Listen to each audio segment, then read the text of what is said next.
did we switch sides? We didn't even mean to. We didn't even mean to do it, but we did it. We totally switched sides.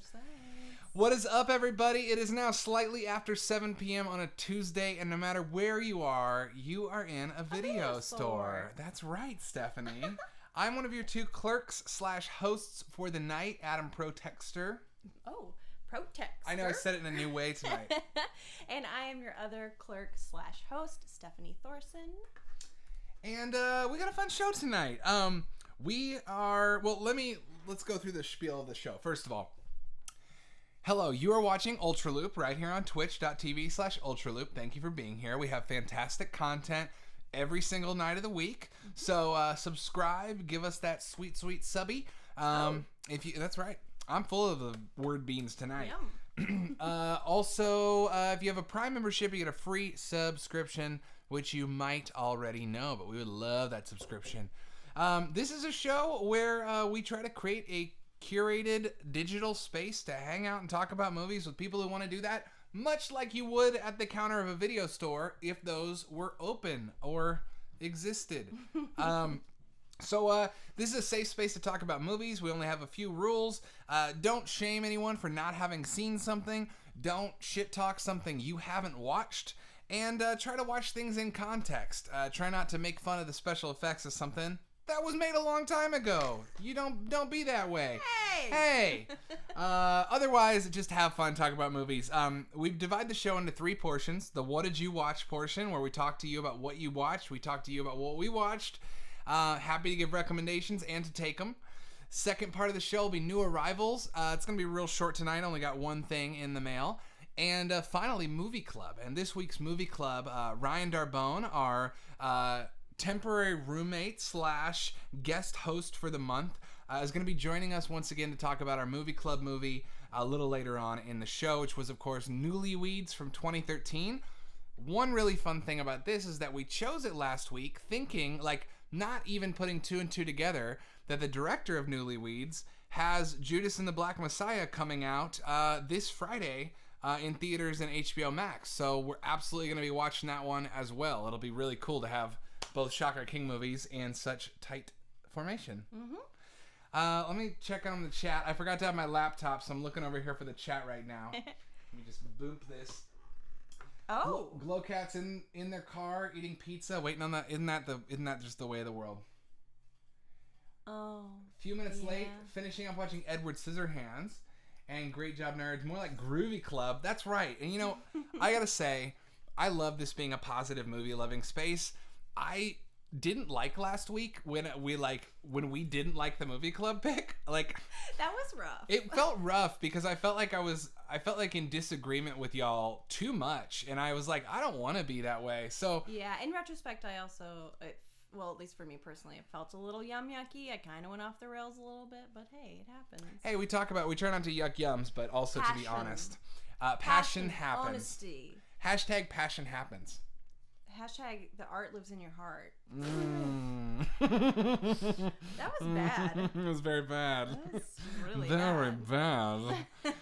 You're so bad, baby. You're so bad. Welcome. That's my Tim Curry. Oh, I thought you were trying to do Austin Powers. I'm trying to do Tim Curry.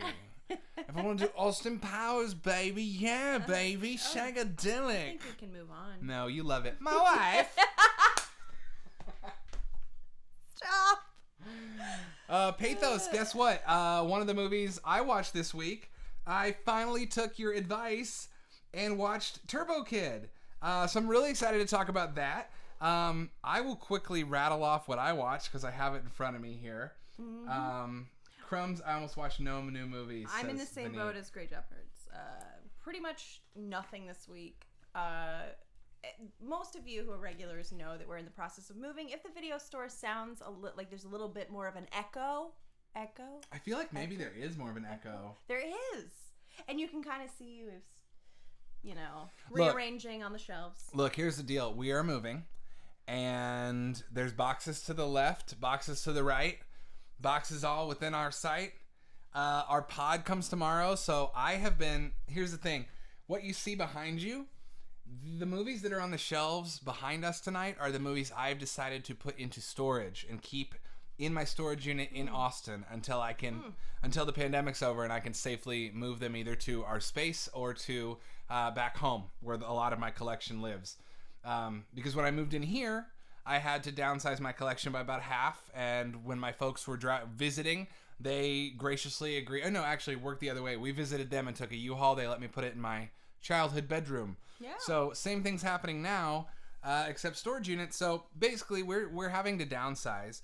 The collection is getting downsized, and so I got it down by about half. But like, one thing I kind of thought might be fun to do tonight was just randomly, like, I might ask y'all to gut check me on a few of these picks. There's a few things on the wall behind me.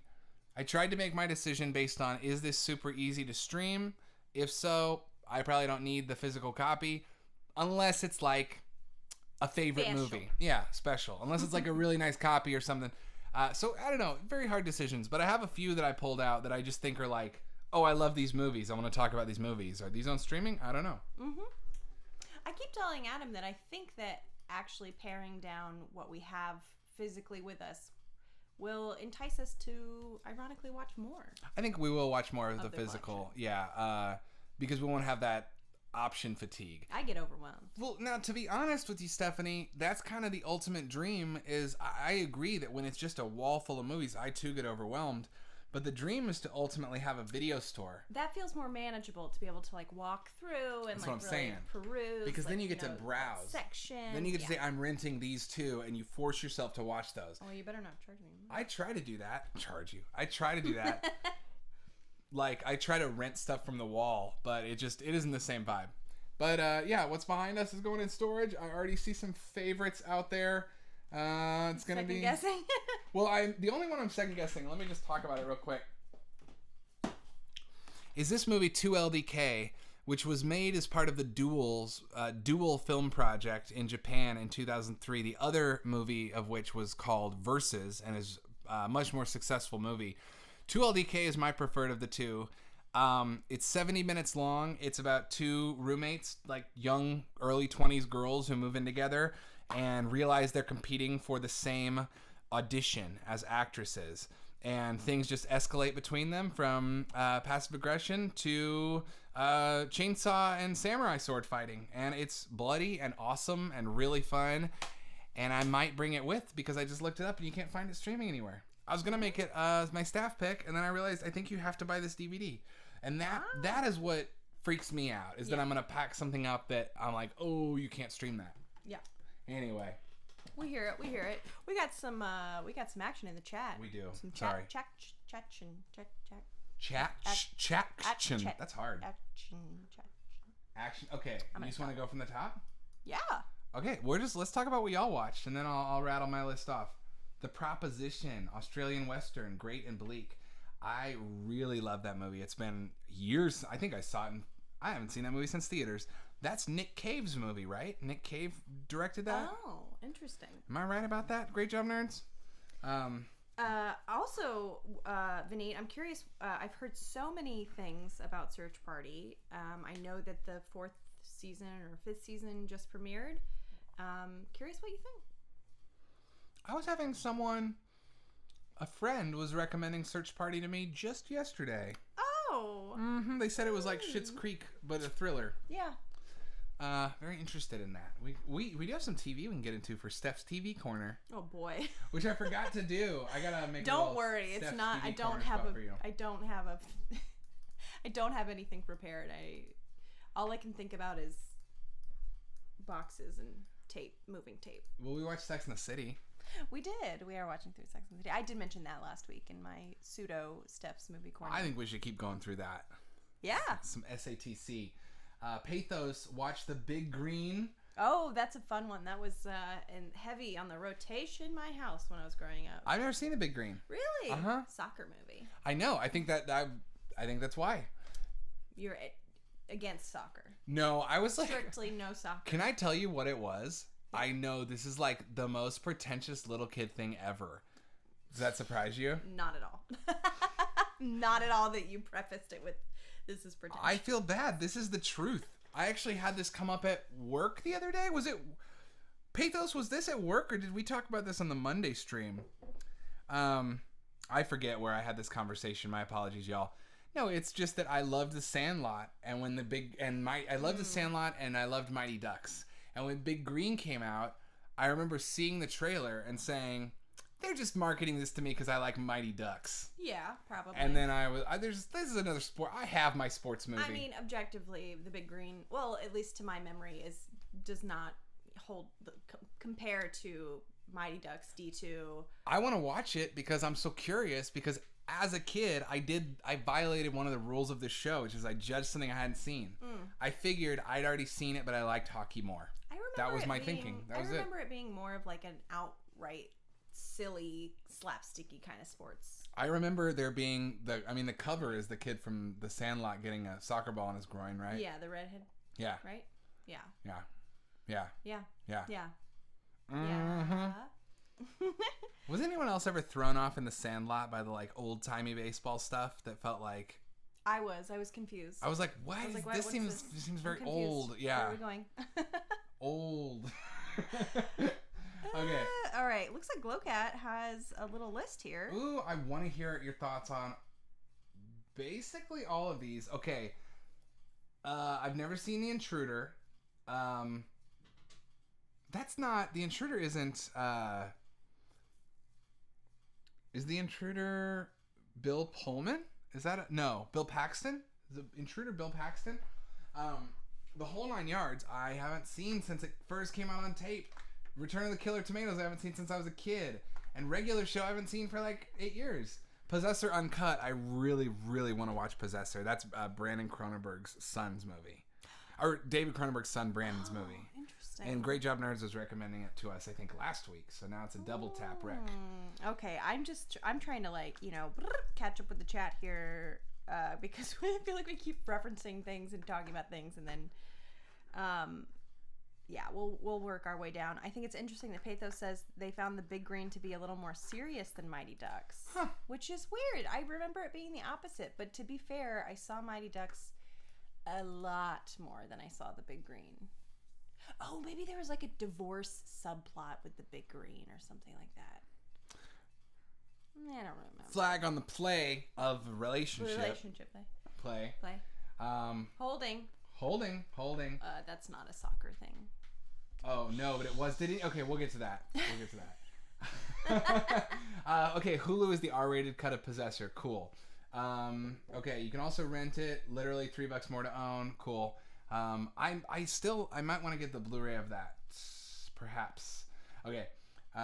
Cool. Nick Cave wrote it, directed by John Hillcoat. Okay, who made The Road? Okay, yeah, Hillcoat was one of those names I remember being kind of like big for a second. Yeah, about a decade ago. Interesting. Search Party was awesome. It's hard to pin down what it is, but it's likes the amorphous structure, and the cast is versatile AF, and there's some wildly good performances. That sounds very intriguing. Yeah, I'm very interested in watching Search Party. Oh, okay. The Intruder. I saw you post about this, Glowcat, and I was like, that looks awesome. Cool. So I tried Googling it, but it turns out there's more than a few movies named The Intruder. Who would have thought? Oh. So Scott Spiegel, yes, wrote The Evil Dead 2. He's one of the... I had this book in high school that was like, how they made Evil Dead. It was hugely inspirational and informative for me wanting to be a young filmmaker. And yeah, Scott Spiegel. So I didn't know that he had made... I probably totally glossed over that. It's got to be in that book. That's really cool. So Sam Raimi acting in a movie made by the co-producer and writer on Evil Dead 2. American Giallo set in a grocery store. That sounds great. Which brings me to my first challenge, y'all. So in the moving, some of these boxes, they have things like the Arrow Collection or Shout Factory. Because of that, there are some Giallos in there. But there are also, Stephanie, if you'll turn behind you, you'll notice that to the right of Ninja Turtles, all the way up until La Femme Nikita, that's straight up Giallos. So like 8 Giallos. Mm-hmm. And I was very much debating if I bring those or not to like keep the Giallo collection growing. Because it seemed like a genre you were really interested in. Mm-hmm. But then that also begs the question, do we bring the Bava box sets? And it's really hard, y'all. Really hard, just Maria Kondoing. It's what we call a slippery slope. Yes, it is. It's actually very true. Watch Three Ninjas and Dealer. Tag and Bag, Three Ninjas I haven't seen in years. How would the Three Ninjas hold up? Yeah, I'm curious and too. What is Dealer? I don't know. Do you know Dealer? No, Don't know Dealer. And Glowcat, just to circle back, Whole 9 Yards is pretty fun. Return of the Killer Tomatoes is one of their favorite movies. And regular shows of Bible, holy shit, Possessor. Cool. I mean, sold on watching Possessor. Whole 9 Yards is... Yeah. Have you ever seen that? It feels like a movie you would have rented a lot as a kid. Whole 9 Yards. I saw it. I don't remember it. Bruce Willis and Matthew Perry? Yes. Football movie? Or... No, it's just an expression. I think it's like there's golf what involved. Am I thinking of? Oh, okay. It's been a while. Been a while. Big Green had an alcoholic divorced father. There you go. Run downtown, the verge of bankruptcy. Okay. Oh, there it is. I remember sexist, now. misogynistic, xenophobic coach, illegal immigrants on the run. Holy shit. Right. Holy moly. What am I thinking of? I don't remember any of that shit. Has nothing to do with sports, Glowcat said. And Matthew Perry is a master of physical comedy.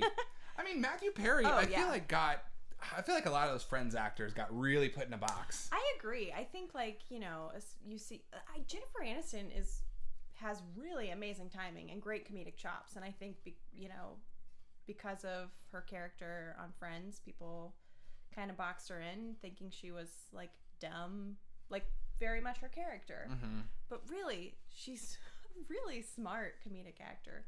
Matthew Perry as well, yes. Great physical comedy. Really, that whole cast is...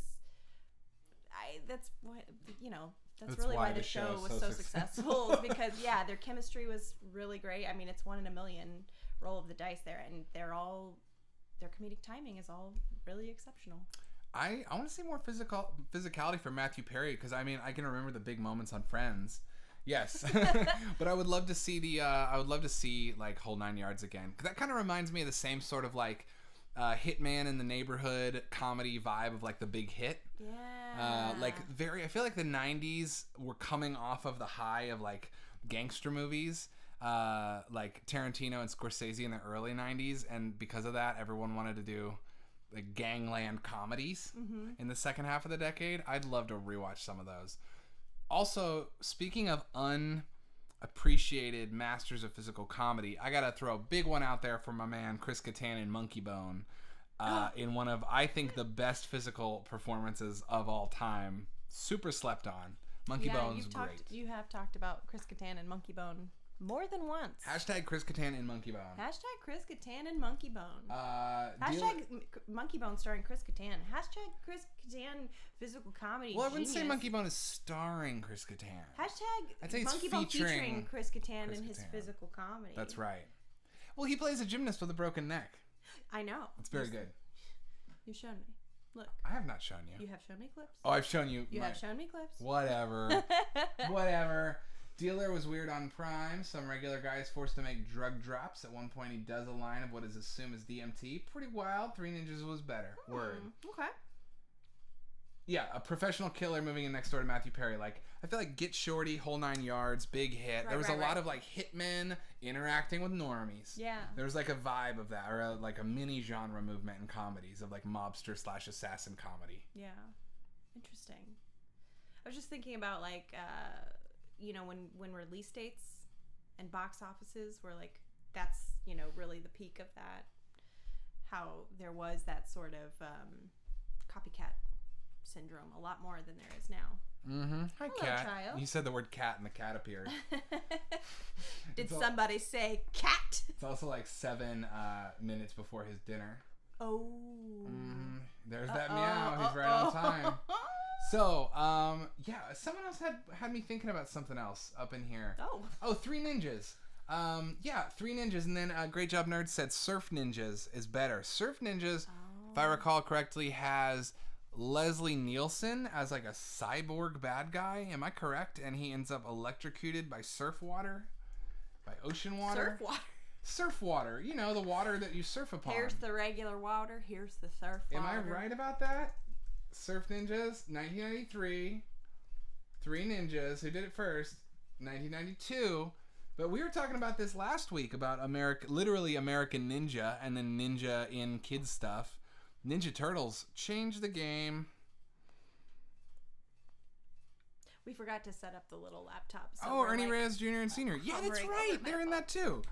Man, I loved Three Ninjas as a kid. Like, I remember trying to do that stuff with my friends. Like, find a log out over a creek. Because I grew up in Iowa, so, like, find a log over the creek and, like, try to balance on it while you walk across. For sure. I grew up in Texas, right outside / in the hill country. And when you're going through a drought and you got those creek beds all dried up and that driftwood just falling right over, you know, it's like a Mother Nature just said, hey, I'm going to build a bridge. Boom. Hey, Mother Nature said, hey, this is a ninja training gym.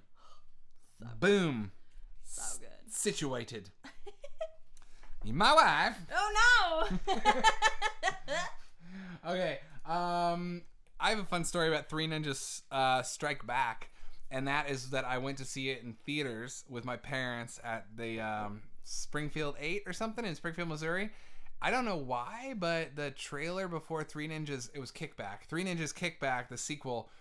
The trailer beforehand was Dr. Giggles, the killer surgeon movie. No, it's not. No, I know it's not really, a laughing matter, Stephanie. I don't know what he uses because I haven't seen the movie to this day. But I will tell you that the trailer is all about, like, your surgeon has you wide open. And then there's a moment in the trailer where it's a close-up on a doctor with a surgical mask. And he goes, and you hear a drill. You see a drill, like a giant saw drill. And he goes, oops, ruptured the stomach.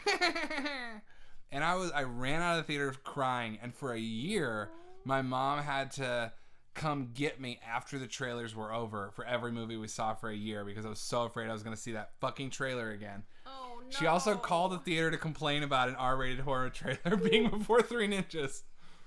And suffice to say, I didn't go to the doctor happy for a while. I thought they were going to cut my stomach open. Oh, boy. Look at us. Who would have thought? Who would have thought? Okay, I'll talk about what I watched this week. Yes. I don't even remember what I watched this week. I actually watched some really good shit this week. I feel like you kind of got back into the groove of watching things, and I definitely, like, went, like, hard left in the other direction of just watching, like, doubling down on TV. I have found, I think that watching movies for me is a very, very comforting, obviously, and in these times of stress, I also like a theme, and I was trying to stick somewhat within theme, but, like, expand, and kind of go back based on how we were doing the last couple weeks too, and just let that navigate through. I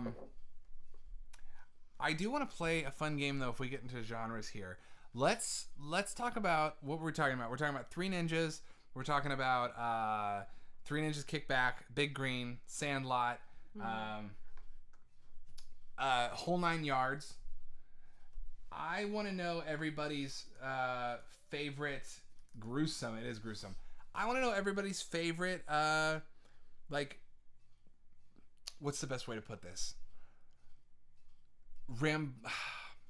Like Brat Pack? Like rambunctious group of kids? Oh, right. Kids movie Yeah. from this era. What's your favorite kids movie where there's a group of kids who are friends who either play sports or go exploring or are ninjas and defend their home? Does it have to be like a physical thing? And is there an age limit? Because my first gut reaction is Sister Act 2. I don't count Sister Act 2. Technically is like a bunch of high schoolers. I'm talking about kids, not together. Teenagers. That's what I'm saying. No, I know. I'm limit. just being Okay. intentionally super harsh. I'm sorry. So that's what I'm saying. Is it like, are you talking about specifically like fight, sport, physical driven and under the age of like 15? They can't be teenagers. They have to be kids, not people that we as 30-somethings call kids. Mm-hmm. They got to be kids. They got to be before 13, and doesn't matter what they do. There just has to be a group of them who are friends. Okay. Yeah. Okay. I respect Sister Act 2, but that's like a high school drama. There's a difference. Yeah. In who the movie's made for, too. I mean, that's why I asked. Stand By Me is a great choice. Heavyweights. Man, I haven't seen Heavyweights forever. I still remember so many beats that movie. I remember I Want to Go Fast with the go-karts. Oh, yeah. I remember Ben Stiller and them talking about how he's a skinny wiener. Yeah. And I remember the kids hiding candy in there. Like, I used to try that because I used to have those old style four-post beds in our house. Oh, really? But they weren't hollow, so I would always unscrew it and be like, oh, I can't hide anything in here. Oh, man. I'll be right back. I can't stop yawning. I know. We gotta up the energy in this room. What's going on tonight? We're just sleepy. Both of us are tired. I was gonna feed the animals. Great. All right, Little Rascals. I like how you said, or you know what? The Sandlot, Stand By Me. Okay, it's funny. Yeah. It's funny with The Sandlot. It took me a really long time, actually. It took me getting older because when I watched The Sandlot when I was a kid, I never understood, like, why the dog was so scary. And obviously, it's like this childhood thing where you, like, your imagination is running wild and, you know, you hyperbolize everything and you see a big dog, you think, like, an old man and a recluse in a house. Like, it just took me a really long time to get why that was scary. And it took me being an adult to be like, oh, have the suspension of disbelief and really go back to that childlike viewpoint. I'm already losing my voice. Aw, I can take over if you need to. You've had a long day. It's okay. I think honestly, really and truly, it is like moving everything out and the dust getting kicked up and like we're also conveniently our landlord has decided to have contractors come and demo our bathroom while we're trying to crossfade someone moving in and us moving out, and it's a time. What a time to be alive. What a time. It's a very, very hectic time. Stephanie is also moving before me. Like I've noted before, Ryan and I are going to be hosting this show together for a few weeks. You're leaving next Monday. I'm leaving 2 weeks after that. So you're like, Stephanie's more tired than me. I want to say objectively. Oh. Wow. So you don't have to say it. So you don't have to say I'm really tired. I leave in 5 days. I will say Stephanie's really tired because I have the luxury of like leaving this shit up on the shelves and saying, okay, after Steph leaves, I'll pack up the stuff for the storage unit. But she's got to pack up her shit now. And yeah. Anyway, neither here I got your nor back there. if you need to take a break tonight. Well, thank you. Absolutely. And I'm sorry for coming down so hard on Sister Act 2. I know that was it's fine. It's fine. rude of me. I'm so fascinated by, first of all, Stand By Me is like a beloved film that I've never seen a word of criticism on this movie. I've only seen people love it, and I've never seen it. I missed it. I was just about to... I would love to watch this movie. It feels like a blind spot for me. I was just about to say, I don't think I've ever seen Stand By Me. I never have either. Based on Stephen King, like... Really? Yeah, but it's like not a horror. It's like... I would probably sound like parents being like, it's that author you like, Stephen King. What? But not scary. But it's where the Do You Want to See a Dead Body comes from. Oh. Yeah, it just like that is honestly some of those things I missed as a kid. It's 100% year of release. Like that movie was just it was released in the 80s, I think 86, but it's not about monsters, and therefore my little kid ass never saw it. I saw other things from the 80s, like Never Ending Story and Labyrinth. Why? Because they were about monsters and fantastical worlds. But I was never, like, the right age to watch the movie about kids hanging out. Wedge, Edward Scissorhands is a masterpiece. I am glad that you were inspired to watch it based on that Super Bowl commercial, I'm guessing. Aww. Well, hi, UltraLoop. Hello.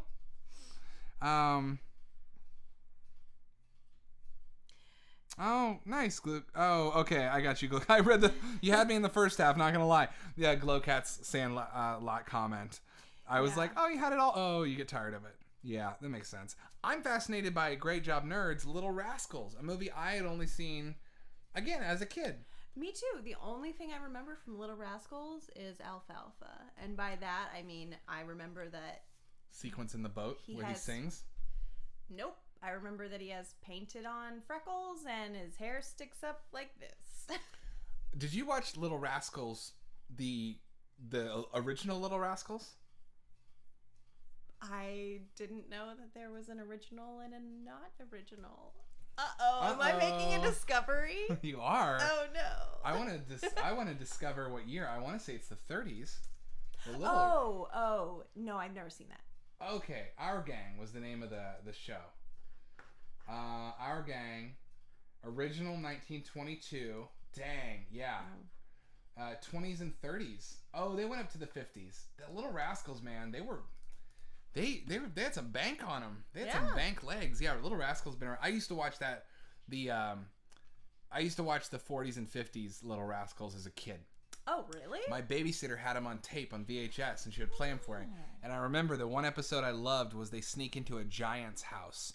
And there's and there's glow-in-the-dark skeleton that does a dance, which is just a guy with bones on a black suit. Amazing. And there's a giant rocking chair that they like sit in. And I remember going to the St. Louis Kids Science Museum, or the Lincoln, Nebraska Kids Science Museum, that had that chair in it, and also had a giant space shuttle you could get in that launched every hour on the hour. Wow. What a cool science museum for kids. Science museums for kids are the best. Could you sit in a chair? Yes. There's Really? probably a picture of me sitting in it somewhere. That's really cute. Man, I totally just went off the track. Pathos. Okay, Sandlot. Little Rascals. I just haven't seen it in forever. Great job, nerds. Yes. What is it about the... Dear Darla, I hate your stinking guts. You make me vomit. Your scum between my toes. Love alfalfa. I get why you like it. Yeah. It's be cute. Hello, can't stay. Oh, hi, UltraLoop. Sorry for missing that earlier. Abby is obsessed with Timothy, and we both realize it's been way too long since we've seen it. It's a spark of genius. Oh yeah, so it was the Super Bowl commercial. Oh, Timothy Chalamet played him in the commercial. Yes. Yeah. Yes. That was a good commercial. Was it? It was. It was kind of a good It was commercial. good. Timothy Chalamet did a good clever. job. It was clever and pandering in the right way. Or the wrong way. That's one thing I want to talk about. Not in a critical way. My dad made me watch the original Little Rascals, and I watched all of them. Wow, Wedge. That's incredible. And there was a local channel that played a lot of Our Gang in the mornings in middle and high school. Yeah, it's been around. It's so interesting. Okay, well, my answer is Monster Squad. Ooh, I love that movie. It's my favorite. I love Monster Squad. Now, that's technically 80s, but so stand by me. So I'm going to stick by it. I'm going to stand by my answer of Monster Squad. But if I had to pick a second, like, kids or friends in a club movie, it'd probably be Three Ninjas, honestly. Because those are the two that, as a kid, I was like, come on, guys, come over, friends. Can Will sleep over? Because I have an idea. We need to fight monsters with ninja moves. Hold on, though. Hold on, though. Does Now and Then count? Because Now and Then is like one of your Now and favorites. Then. Yep, Now and Then. It's Now and Then. It's Monster Squad if we're talking like action, and it's Now and Then if we're not. Now and Then. Bottom line. Boom, skippity doom. That's my favorite. It's Now and Then. You're welcome. God, I love Now and Then's my stat pick this week. I'm calling it now. I was like, why isn't he talking about Now and Then? Because I forgot. And this is honestly, Stephanie, this is why I'm terrified to put everything in storage, because I have ADD and anxiety, and what is shown to help those things is physical. Like, I saw this great tweet when I was outside that said, oh, you have anxiety? Name 5 things you can see right now. Which I thought was hilarious and actually did help ground me. And when I'm trying to pick something to watch, I can't. This is the same reason I can't use Spotify, y'all. It's not because I'm an old man. It's because it doesn't exist. It's a screen. It is not real. It's so hard. I have to be able to look through things, look through CDs, look through records, look through discs. Yeah. And then I know, and Now and Then I have a VHS tape of. It's in storage right now. Mm-hmm. The reason I'm not thinking about it is because I haven't seen the cover of it in years. It's so hard for my brain. There you go. Also, my short-term memory has probably been damaged by other things. By other things. None of your business. None of your business. Anyway, I started to go on a rant. Now and Then. I love Now and Then. I didn't realize until very recently that Now and Then is like I saw this scale of like percentage of male to female dialogue in movies, and Now and Then is like one of the few movies of all time that grossed above a certain amount where the dialogue is 100% female. I never noticed that as a kid. I never realized it until it was pointed out to me by an infographic in my 30s. Yeah. And I think that is just goes to show, I hate the idea of chick flicks or boy movies, and I really encourage anyone who's out there who has kids to not raise their kids to think of movies in that way, because it doesn't matter. I agree. And it's funny, like, all of those movies, literally all of those movies were just about young boys. Like Heavyweights, D2, Little Rascals, like all of them. And I was always like frustrated that there was usually one female character who was either like hardcore tomboy. Mm-hmm. And I was like gonna say, this is her. Yeah, What's up, guys? Exactly. I want to play ball too. Exactly. I chew bubble gum. What? Oh! Back off. Oh! Oofa boof! I got dirt on my face, huh? But I got pigtails, so I'm still cute. It was either like a hella tomboy, or it was like a girl that was everyone had a crush on, or it was I'm just nice. I was doing the moment where they see him. Oh yeah, it's just like walking by the pool, or it was a girl who was like annoying and kind of a nag. The buzzkill. That's a really interesting point you make, Stephanie. I actually want to do a quick mental experiment here, because all of the movies I can think of. Okay, first of all, I want to make sure I'm not missing too much out in the chat. Yeah. Okay, let's see here. Edgar Scissorhands. It was an okay commercial. Monster Squad solid. I love Monster Squad. Some Monster Squad love. Yeah, you didn't like it the first time you've come around. I'm glad that you have. I love that movie. Shane Black. How can you not like a movie where I love that movie. At the end they say Rudy, and he goes, "I'm in the goddamn club, aren't I?" Ugh, it's so good. Come on. Well, spoilers. The part where the kids are in it. Oh yeah, the miniseries. I was gonna say, like, that feels very related to like It feels related to Stand By Me for obvious reasons. I think whichever came first feels like Stephen King writing the prototype test version. Mm-hmm. Just like Joss Whedon used Alien Resurrection to try out the Firefly idea. And Wedge, we were just talking about kids movies where like groups of preteen kids hang out and like do stuff. Like favorite kid, like Our Gang, Little Rascals style stuff. TMNT Arcade has affected your short-term memory. That's right. The Kids in Dreamcatcher. Great point, tagging bag. That again, the Stephen King group of boys. Yeah, Rosie and A League of Their Own. Definitely. Okay, so now what is Rosie and A League of Their Own in reference to? I think the tough. Oh, right. But I mean, A League of Their Own is all, anyways. But not a kids movie. That's true. But here's the thing you made me think of. We're zigging and zagging. We are. It's okay. It's a conversation. So the thing you made me think of is that, yeah, if you think about, we got Big Green, Sandlot, Mighty Ducks 1 and 2. Sorry, the impression I was doing, or we were doing. Oh, okay. I'm chewing gum. Oh, yeah. Hey, I got dirt on my face. Huh? Hey, I don't have a baseball bat. I'm going to use this big stick I found over here behind this abandoned warehouse. That's it. It's good. It's a good bit. That's all I got. I like it. Are you done?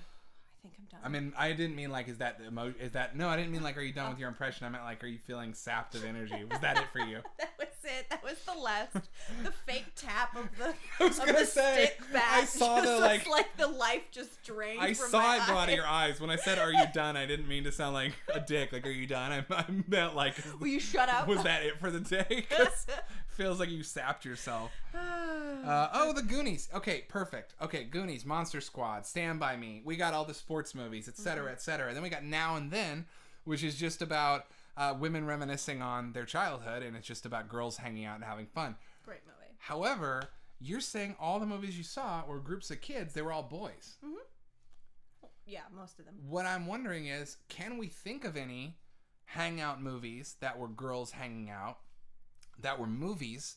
Because I know we had Babysitter's Club as a book series, and I know that Mary-Kate and Ashley Olsen did a number of like hangout tapes. But can we think of like movies about girl groups? And if not, Because what I'm thinking is, it's almost like boys were trained to have friends, and girls were trained to, like, all I can think of for girl media at the time is, like, Secret Garden, Little Princess. It's all, like, you individually. You don't have female friends. You don't have camaraderie. It's you becoming special and standing out from everybody else. Yeah. So it's interesting. Can we think of any, like, princess stories for boys of this era? I think Aladdin would be the one I can think of. And then can we think of any hang out with friends, having friends is fun movies for girls other than Now and Then? That aren't centered around, like, starting a club to earn money. But no, I think for the 90s... Taking care of children. No, I think for the 90s, that's like, we take what we can get. It's pretty because, standard. like, Monster Squad, they start a club and give out business cards. They just have a cooler job than babysitting. Yeah. I'm just so curious. Did anyone think of anything? I can't really think of anything. I think, honestly, that's why I was so enchanted by Clarissa, which is obviously not a movie, but she just felt like her best friend was a dude. Like, she dressed really cool in big baggy t-shirts and, like, didn't give a fuck and, like, invented shit, and I don't know. But hear me out. And I'm seeing Matilda mentioned in here. Oh, I love Matilda. Love Matilda. Yeah. Seeing Matilda. But she's so singular. She's so alone. That's the point I'm making. Same with Clarissa.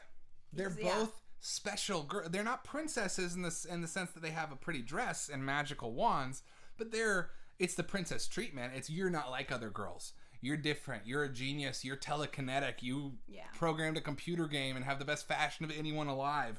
They're special people. They're not like... Girls of this era either have to be all or none. Either they're special or they're a background character. Whereas the boys get to each have their own thing in a group of 5, and together they are one. Yeah. There's definitely not a lot of that in, like, adolescent storytelling, especially in that era. Well, definitely in that era.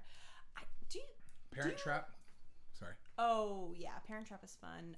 But again, that's sisters. I can't think of any group of girls who are friends. Yeah, exactly. Because I was going to say, like, look, legitimately, I did very much enjoy It Takes Two.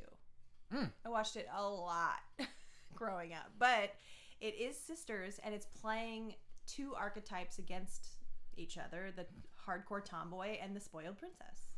There you go. Same with Freaky Friday, Parent Trap. Yep. It's always twins. It's duality of existence, but never you with a group of friends. Yeah. Always you being encouraged to see yourself and what you're not through the other. Yeah. Really interesting way to be taught to see yourself as a girl through these kids' movies in the 90s. I think that was one of the reasons that I was, like, always wanted to be alone, is because I saw myself as, like, I really wanted to be one of the boys, and, like, I just felt like I didn't really belong anywhere. I didn't really fit anywhere. I really loved being a tomboy, but I also wanted to be, like, artistic and, you know, sometimes be girly. I never felt like there was, like, a space, and it was very confusing. So I just became very, like, I just loved being alone and, like, locking myself in my room by myself all the time. Whereas I think a boy would have been told, you're a Renaissance man. You like a little bit of everything. Yeah. That's great. Follow your passions. Yeah. I was like, the boys don't like me and the girls don't get me. So I guess I'll just be over here decoupaging this box, listening to classical music, and then watching Rocky again. What an interesting... you have a very singularly interesting experience, because I feel like I also grew up as a, like, nerdy alone kid, but not to that degree. It's interesting. What is also interesting is that Tag and Bag is saying The Craft, but The Craft is not the kind of movie you're talking about. I have to argue. I love The Craft, but you're talking about, like, adolescents, like little kids. I'm talking about pre-teen kid movies. Like, boys get them. We all had them in the 90s. Sandlot. They're all under 13. Like, seriously, all the ones we've been mentioning, they're all hangout movies. They're about kids. And the same thing with Glowcat saying Clueless. Well, Clueless and The Craft are... Yeah, those are both phenomenal movies. I love those movies.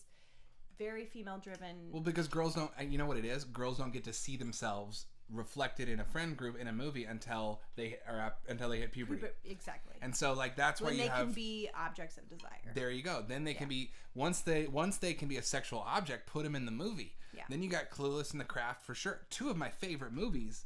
Yeah. honestly, Clueless and The Craft both made the cut on movies to bring to LA with us. I love those movies. Yeah. But yeah, no prepubescent girls just getting to hang out. And even in Now and Then, I mean, maybe that's just autobiographical from the movie's perspective, like, but a big part of it is about going through puberty. Yeah. Whereas a lot of boy movies, like Monster Squad, is not about them going through puberty. It's about them hunting Frankenstein. Yeah. Like, great movie. Oh, God, so I keep getting excited about it. So good. Thanks, Glow Cat. I feel Girls like just want to have fun? I feel like we would have been friends. I would love to see girls just want to have fun.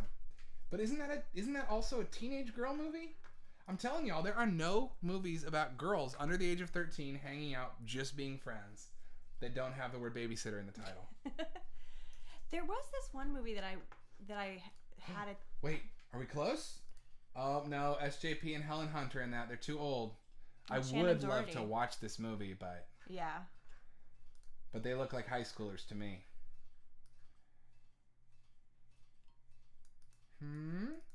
Yeah, there really aren't. You know, I wonder if Disney filled any of this territory. No. No? Not really. Like, not even the past, 20 years, Disney Channel movies? You don't think that maybe filled some of these gaps? No, Like, if we think about Disney Channel movies, no. Typically, if there is, a female at the center of the story, it's... she has, a sidekick and a little brother, and her sidekick... Well, Steph, I think we have a new project that we need to do when we're in the biz. Yeah. When we start producing there actually movies, we need to do. There actually is a really I did a table read for a movie called Empire Waste, and it actually just got greenlit, and it's I really loved the story. It's all about young women going through adolescence. Technically, I think they are young high schoolers, but yeah, keep an eye out for Empire Waste. Probably won't be coming out for another 2 years, but I'm very happy for them that they got greenlit. It was really fun being a part of that process. Congrats. Yeah. Congrats to them. Yeah, congrats.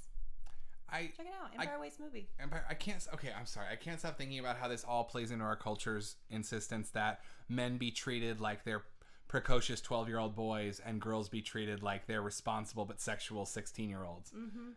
It's crazy how much... What do I always say? The stuff we grew up on. Virgin whore complex. I know you say it, but Get it at an early age. Yeah.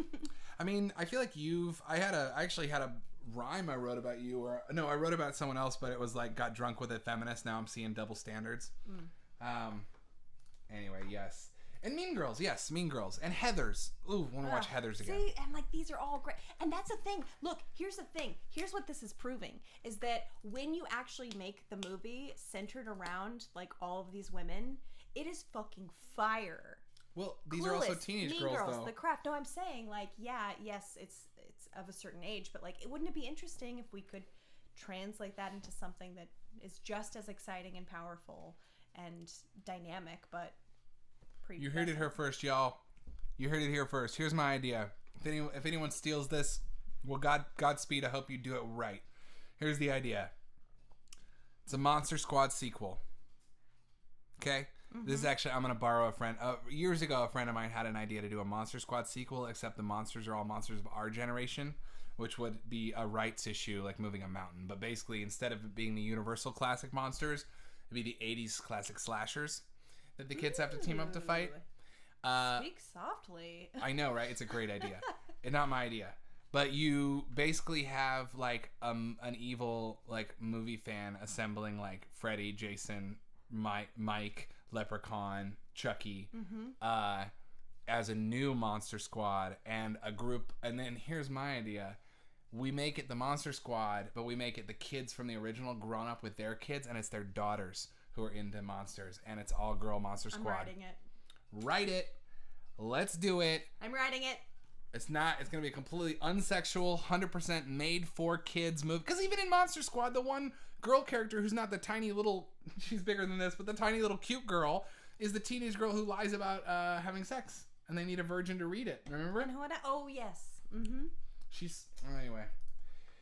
Well, you know, a lot of love for Mean Girls in the chat. Yeah, Mean Girls rules. Okay, I'm going to I think Mean Girls and Now and Then are hopping to the top of my popper when it comes to comes to movie club stuff. Speaking of writing a rap. Does Anne of Green Gables count? I don't know about Anne of Green Gables. I feel like Anne of Green Gables they're still like young teenagers, like coming into womanhood. Yeah. It's very much about, well, I mean, I feel like that's cusping. And also I feel like it's kind of in the territory of,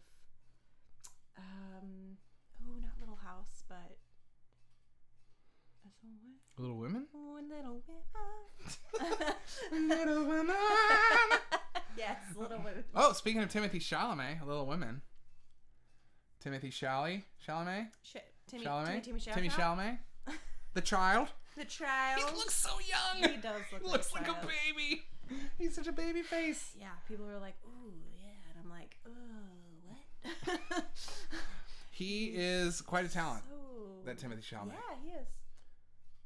Oh, he's on the mind because we were talking about the commercial. The commercial. Which I'm going to say, Edward Scissorhands. look, sports to Edward Chalamet is going to take me to my first What Did We Watch pick this week, which is, I'm sorry to say, the motherfucking Super Bowl, okay? So Ryan got a taste of Stephanie and I watching the Super Bowl. He said, "Where did you put my friends?"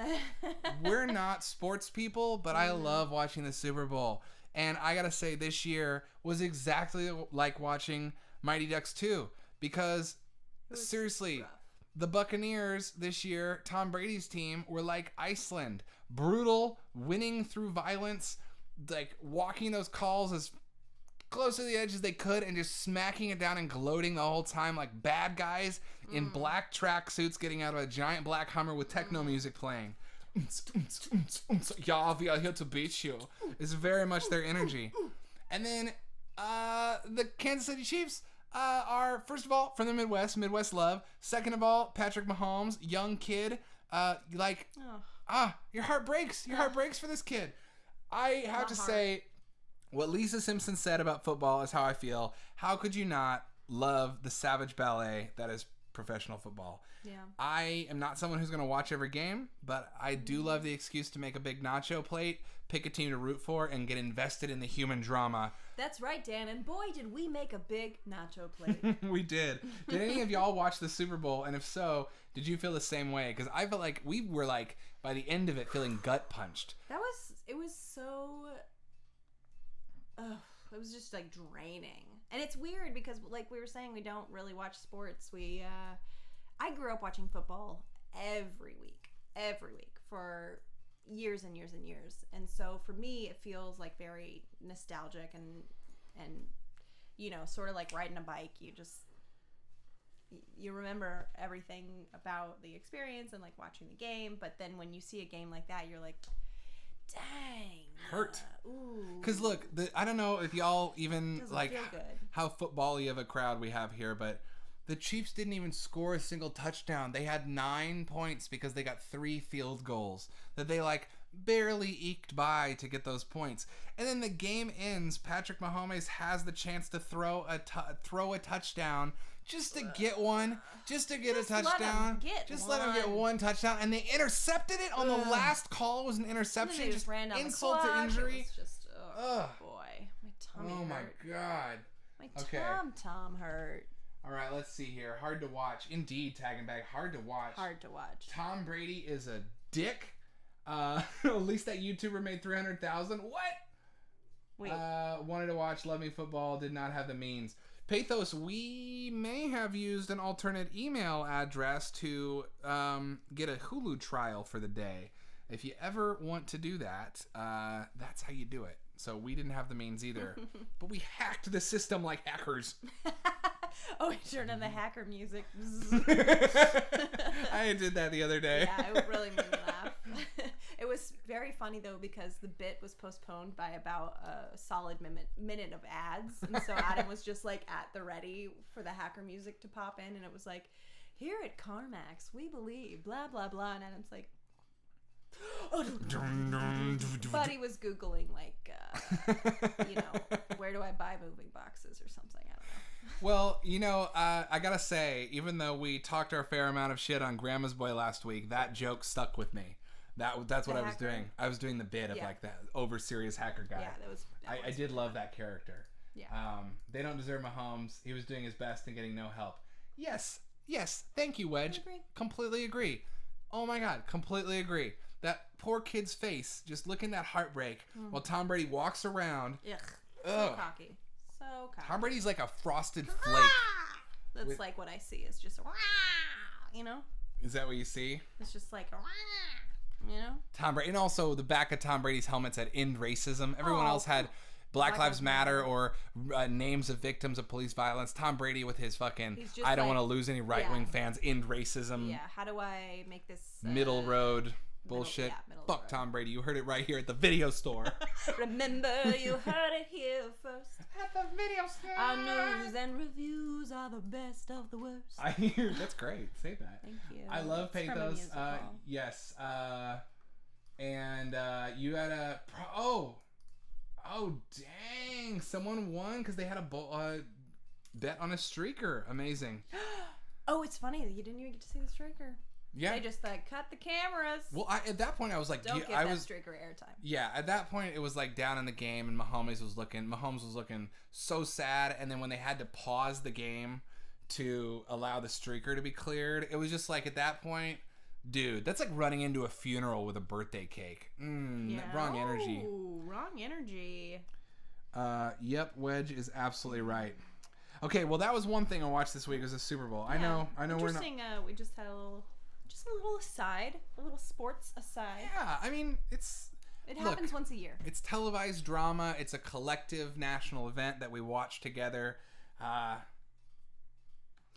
it's a movie, baby. And I was telling Adam, if anything, it made me remember that we got to watch, or for me, rewatch 5'2", because it's all leading up to Lady Gaga's Super Bowl performance, which was phenomenal. And it's very much about like an artist doubting themselves and feeling that imposter syndrome. And when you think about what Lady Gaga pulled off for her halftime performance, and you think about how it's like documented that she's like, this is never gonna work, I'm a fraud, this is garbage, what am I doing? And then you see her like fucking, and then you just, what's that? Oh, those are chills. Remember that today. Steph. I know, I've had a rough day. Steph's got the goods. She's got the talent and the goods. The universe is trying to test her today, make her not believe in herself before we move to LA. And I say, fuck that. No. You're killing it, girl. Thank you. Thank you so much. Wedge. Oh, The Weeknd. Yeah, The Weeknd's. Gaga's Super Bowl performance, Glow Cat, is incredible. For me, like. Oh yeah. Gaga, Katy Perry, and Prince are the three big ones for me. Yeah, I gotta be real. The Weeknd was kind of a snooze fest for me. What was? Oh, The Weeknd? The halftime show. I just don't care about comparatively The Weeknd. speaking to what other people have fucking Beyonce, Gaga. Oh, Glowcat, us too. Big Gaga fans right here. Yes. Mm-hmm. Have you seen 5'2"? It's a fun little documentary. Good little documentary. So The Weeknd, yeah, I'm curious. I know that Great Job Nerds. Please seek out the performance. Great Job Nerds is a big fan of The Weeknd, or at least used to be. Here's the thing, what I said to y'all, and the Twitter was full of jokes about this, so I know I'm not alone here. I just don't dig The Weeknd's like coked out R&B vibe. I don't. It makes me feel like I'm in a club with my friends who are way more fucked up than I am, and I want to go home, and I don't know any of the songs that are playing. That is big Weeknd vibe for me. I always feel like, what is this, and why is it so bright, and why can I not find any of my friends? I feel utterly neutral about The Weeknd. I just like feel nothing strong one way or the other. I'm just like, okay. Get that. Okay. That's how I felt about that performance too. I was like, okay. The light box, the infinity box inside of the stands was really cool. That was very cool stagecraft effects. That was cool. And wow, are the memers memeing? Wedge, yeah, I would agree with that. I like a few of the tunes too. I just, as a performer, Uncut Gems, that was fun. His newer production is synthwave. Yeah, that makes sense. Yeah, Great Job Nerds. I knew the reason Great Job Nerds because I remember you got me to buy the you got me to buy The Weeknd's Trilogy Project, which I still have, and there's still some songs on there that I jam to this day and love. Yeah, you were saying that was like the kind of standout for you. Yeah, I just never followed him after that, but it's got to be a cool experience too. What are the artists that you felt that has happened with you? I would say one for me is Scissor Sisters, where I like sort of. Where you like find them when you like no one knows them and then they blow up. Mm-hmm. A friend of mine that was Lady Gaga for. Actually, a friend of mine years ago, Lady Gaga had a single, had Just Dance was a single overseas before it was here. They were overseas for a period of time. They got really into it and came home and couldn't stop talking about it. I was like, what are you talking about? And then 6 months later, Lady Gaga released the Fame Monster and blew up with all those songs. Yeah. I always tell myself, like, there's not very many famous people named Stephanie. I always forget. Gaga. Mm-hmm. Gaga. LP and Killer Mike separately. Yeah, that's good taste, Glowcat. And agreed. Seeing RTJ work is amazing. Also, I gotta say, that's like a career inspiration. Like, LP is a career inspiration for me as someone who didn't make it as a white rapper until he was like 35. Granted, indie success, but you know what I mean. Blowing up. This is like so fucking pretentious, but when I was a freshman in high school, my best friend's sister mailed her an EP from Arcade Fire that she got in a club in New York, and we listened to it in her bedroom and went and saw Arcade Fire when we were freshmen at Stubbs, and there was like nobody there. Stubbs is a mid-sized venue, mid-sized non-concert venue. Yeah. In Austin. Yeah, and I was obsessed with Funeral, and it was like my, I got my car, roll my windows down, driving through the hill country, fucking the Funeral album like blaring. That was my like thing where I was like, I knew about Arcade Fire, where you knew about Arcade Fire. It's amazing, and also that's not pretentious, honey. Just because they're an indie rock band, it's cool. You found them before anyone else did. Yeah, but it's weird because Funeral was so important to my formative years, like becoming a young or older person, a young older person. Growing up is what they call it. Growing up, the funeral was like important to me, but then after that, I just sort of like fell off from following Arcade Fire, and I was like, whatever. I don't like Neon Bible, but The Suburbs was a second renaissance of growing up for me. Suburbs came out when I was 22, working at the toy store with Great Job Nerds in Austin, and like that was my second adolescence, was figuring out who I wanted to be through my 20s, and The Suburbs reflected that. And I think the way Funeral did for you at a younger age. Well, I'm just curious, just because we don't have many new arrivals, is it okay if we take a quick detour? Well, yes, but I have to respond to something in the chat that is killing me not to reply to. I'm so sorry. First of all, two quick things. One, where was it? Fuck. I may have lost it. If I lost it and didn't respond to something you said, I apologize. One, Daft Punk at the Super Bowl would be incredible. It's not going to happen because Super Bowl is pay to play, and Daft Punk I don't think would ever pay to play for that stage. Super Bowl does not pay you. You pay them for the ad space. So that would be incredible. It'd probably be the best Super Bowl performance of all time other than Prince. But I have doubts, but you're right. That would be incredible. That's a great idea. Second of all, Glowcat used to rap. That's what I'm saying. Wait, Glowcat, what? I want to hear this so badly. A$AP Rock is my fucking goat. I love A$AP Rock. I had an old rhyme where I said... I'm Astronautilus, I'm A$AP, I'm Atmosphere, so I'm AAA. Fuck it, then these writers got their coverage if they're feeling lazy. Because as a white rapper, you always get compared to these folks. A$AP is still an inspiration for me lyrically. It's amazing. Glowcat, if you have anything out there, I will listen to it. Please consult the chat. Original pressing of Labor Day, signed by A$AP. That's freaking awesome. Labor Days is that's amazing. That is an album that my good friend Max got me into way back in the day when we hosted a hip-hop radio show in college together, and he would always want to play the Labor Days.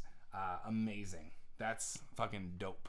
A$AP Rock was at Sound on Sound, right? So yes, I technically opened... I didn't open for A$AP Rock, but I played the same festival as A$AP Rock on the same stage. So one could imagine that we opened for him. But I didn't end up getting to see it because I had a friend on a different stage at the same time, which sucked but was great. You know what I mean? Yeah. Vineet, you remember that? Great Job Nerds was there with me. So Hey, check it out. They're dead. Not okay with it. However, working on new stuff. I love this for you, Glowcat. I love this for you. Love this for you. Very cute. Cannot wait to hear it. I did open for MC Chris. Yes. I've opened for. That's the thing about being an artist in Austin. Like, and to be honest, be real honest, that's part of the reason why we're moving is because I've opened for a lot of people I really love. Yeah. And that's not me being special. That is me knowing who to email and ask for it and knowing that bookers need an opening support act. And if you see the concert announced and you email the person and you're easy to work with and you put on a decent show, sometimes you can get these opportunities. And I think that's why I say it's a reason we're leaving is because I have been very lucky in the people I've gotten to open for. And I think that I realized that being a rapper, a pop rapper in Austin wasn't the space for me because that's where I was going to be forever, is opening. Yeah, you sort of definitely plateau here. I mean, even as a comedian, I've opened for some people. I mean, you don't think about necessarily like comedians opening for people outside of the world of stand-up, but like I've been able to open for like Craig Gakowski and Scott Adsit and Parker Posey and Scott Adsit again. What's homie with the Oscar and the Dean? Craig Pelton? Craig Pelton? No, that's not his real name. Jim Rash? Jim Rash? Just a Craigular Joe. Just a Craigular Joe. Yeah, MC Chris is a dick, Glowcat. Agreed. Mine is a little weird. Band in college opened for the Black Angels in Norfolk, and I remember thinking their album was awesome. They were really boring live. They blew up. Next 4 times, they were incredible. Hell yeah. Joke's on me, they blew up and made 5 more albums, and our drummer left for France, and we never saw him again. Aw. MC Chris and Electric Six are the 2 big guys I opened for. Lots of underground horrorcore guys in the early days of rapping. That is so cool, Glowcat. I love knowing that about cool. You. We're kindred. If I may step this boundary, I feel like we're kindred spirits, and I feel like I learn more about that every time we do this, and it's really fun. Yeah. Okay. Sorry, I saw that in there. Had to jump on it. I loved that. That was honestly a better tangent than pretty congruent with what I was gonna. What's gonna blow your mind, Stephanie, is that I haven't talked about a single movie I watched this week yet. Okay. We have time because, like you said, we only have 1 new arrival. Mm-hmm. You know what? I'm not even gonna do. Well, no. Here's the thing. Normally, we use me doing new arrivals and you doing TV as an excuse to give both of us a 5-minute break around the halfway point of the show. Mm-hmm. No? So let's keep this going. Then, if you want to take a break, I'll do the new arrival and talk about this movie. Mm-hmm. And whatever. But if you have a segue or a tangent. No. Didn't you have something? And I was just going to. Turned it back? I didn't realize that you hadn't. I don't care. I was just going to say, like, what. Just thinking about like that sensation of like driving in the car when you're in high school and you roll down the windows, whatever, and you have those like go-to albums. Speaking of physical media that you like have in your CD case, or you have your select few in your little visor thing. I was just gonna say like what was in your visor thing, metaphorically speaking. Well, I gotta say, it's funny that who said it earlier? Pathos? Was it Pathos saying that? Yep, Daft Punk. For me, it was Discovery by Daft Punk. I remember getting that album when I was 16, before I took my driver's test, listening to it with my friends on CD players at their houses, and thinking, I can't wait to listen to this while I'm driving. And I did, and I loved it. And then later it was Justin Timberlake's Justified, Speakerbox Love Below by Outkast, Jay-Z's The Black Album. All 3 of those came out my senior year of high school, by the way. Very cool music summer. It was those, and then Tenacious D. Those are the 5 big ones. Ooh. Tenacious D, Jay-Z, Outkast, JT, Tenacious D, Jay-Z. I didn't realize it all rhymed. And then a mixed CD that I had for myself that had songs from SpongeBob and Mr. Show on it. Oh, that's cute. That's really cute. But Daft Punk was how it started. What about you? Okay. So obviously Funeral, Miseducation of Lauryn Hill. Good pick. Ugh, Always and Forever. Buena Vista Social Club. Mm-hmm. OK Computer. Radiohead. 100%. and a random burned Nirvana CD. Was it a mix or was it an album? It was a mix of Nirvana songs, but it was like mostly their hits, like well-known stuff, and then some other random things, and then like 2 other random songs that I skipped over, and Tenacious D as well. Nice. Did you belt fuck her hard in the car? Oh, you betcha. You gotta when you're. Oh, I did the whole thing. I mean, I was me too. I was doing the. I was like, singing along. Oh, me too. You gots to. You gots to. You gots to. It was a test. Interstellar and Electroma. Okay, well, these are things that I need to check out. Great Job Nerds got Wedge into Daft Punk. That's amazing. I actually was listening to Random Access Memories for the first time in years earlier today, or yesterday, while cleaning this room and packing. I know it looks like things aren't packed, but around us is getting more barren. Okay. Well, you know what? I'm just going to jump into the stuff I watched. Yes. And if you have thoughts on this, by all means. Jump in. By all means. By all means. By all means. My name is By all means. Oh. Okay. Cool. So, first up, I watched a movie, and I wish I had these to hold up like I do usually. They're packed up. Oh. They're packed up, guys. Oh, no. They're packed up. Here, I'll tell you if I'm bringing them or not. Bringing it. Tougher Than Leather. This is a movie from 1989. Okay, so I have been, it's Black History Month. I want to watch more Black cinema this month. Ryan and I were having a conversation earlier, maybe we'll talk about it later, on do you count something as Black cinema if it tells a Black story, if it's made by white filmmakers? I'm not the person who can answer that, but I will say that with Tougher Than Leather, it is a hip-hop movie through and through, and it was fascinating to watch. As far as I know, it's only on tape. This is not a good movie, but here's the deal. This movie is a Run DMC fronted action movie starring Run DMC, directed and written by Rick Rubin. If you don't know Rick Rubin, he's the sound behind Run DMC, one of the original producers, and white guy. And the Beastie Boys and Slick Rick and Russell Simmons are also in it. So the plot of the movie is that Run DMC signs with a record label that is super shady, and Rick Rubin, who plays the bad guy, he's a terrible actor. Rick Rubin, who plays the bad guy there, signs them and the Beastie Boys, and then basically kills one of their friends during a drug deal, and frames them for it. And so there's a lot of it's a bad action movie. A lot of early directors mistakes. Rick Rubin definitely films people walking the entire length of a hallway and then cuts to the reverse angle and films them doing it again. A lot of I'm making a movie for the first time. I don't understand how to collapse time. So a lot of unnecessary fat on this movie. Probably could have been a 45-minute movie. But also some kind of incredible moments. Namely, the cops try to frame DMC, Run and DMC and Jam Master Jay as part of a drug thing, even though it was the evil record label that did it. And there is a lot of subtext and text about this is hip hop. This is hip hop and rap. Y'all are all in gangs and selling drugs, right? And Run DMC being that's not us. That they're tough in the movie, but the theme is basically this music is being looked at through a racist lens of music being made by young Black men is crime related.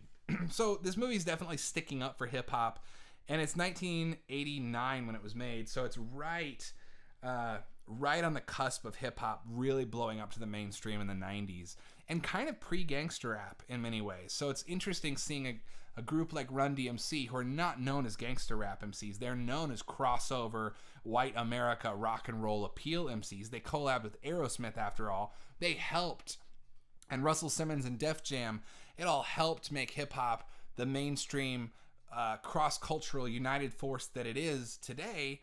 But at the time, this movie is still addressing how it's getting a bad rep. And it's funny because it's predating even some of the violent lyric, horrorcore gangster rap stuff that's kind of come out of the West Coast right around the same time. Another interesting thing is seeing the Beastie Boys just act like their original selves. They are so fucking obnoxious in this movie. Mm-hmm. They're it's way it's first half of the Beasties' career, where they are those fratty white boy kids who just like make a mess everywhere they go. Honestly, big Wolfgang vibes. Really reminded me of Tyler and the Creator when they were new. And I didn't realize until watching this just how much Tyler and the Creator and Earl and all those kids that were doing the Golf Wang Wolfgang stuff were very inspired by Beasties. Anyway, fun movie. Yes. And famously, yes, they were a rock group, a punk rock group. I actually, one of my favorite discs out there is the Criterion Beastie Boys video set. And there are some early videos from them in that set of when they were a punk band. Yes. And Tougher Than Leather, great fun stuff. Oh, that sounds amazing. Yeah, it sounds really cool. If you got a link for that, please let us know. Oh, my phone died. All right, I got to do the rest of this from memory, y'all. Open your mind, vote. Open your mind, palace. Okay, what else did I watch? Well, it's right here. I watched this movie called Let My Puppets Come. Glowcat, I feel like if anyone here has seen this, it's probably you. Let My Puppets Come is 1976. This is directed by Gerald Damiano, a.k.a. Jerry Gerald, the director who started his career with Deep Throat. Now, a lot of people think of Deep Throat maybe as like a corny 70s porno, and that it very much is.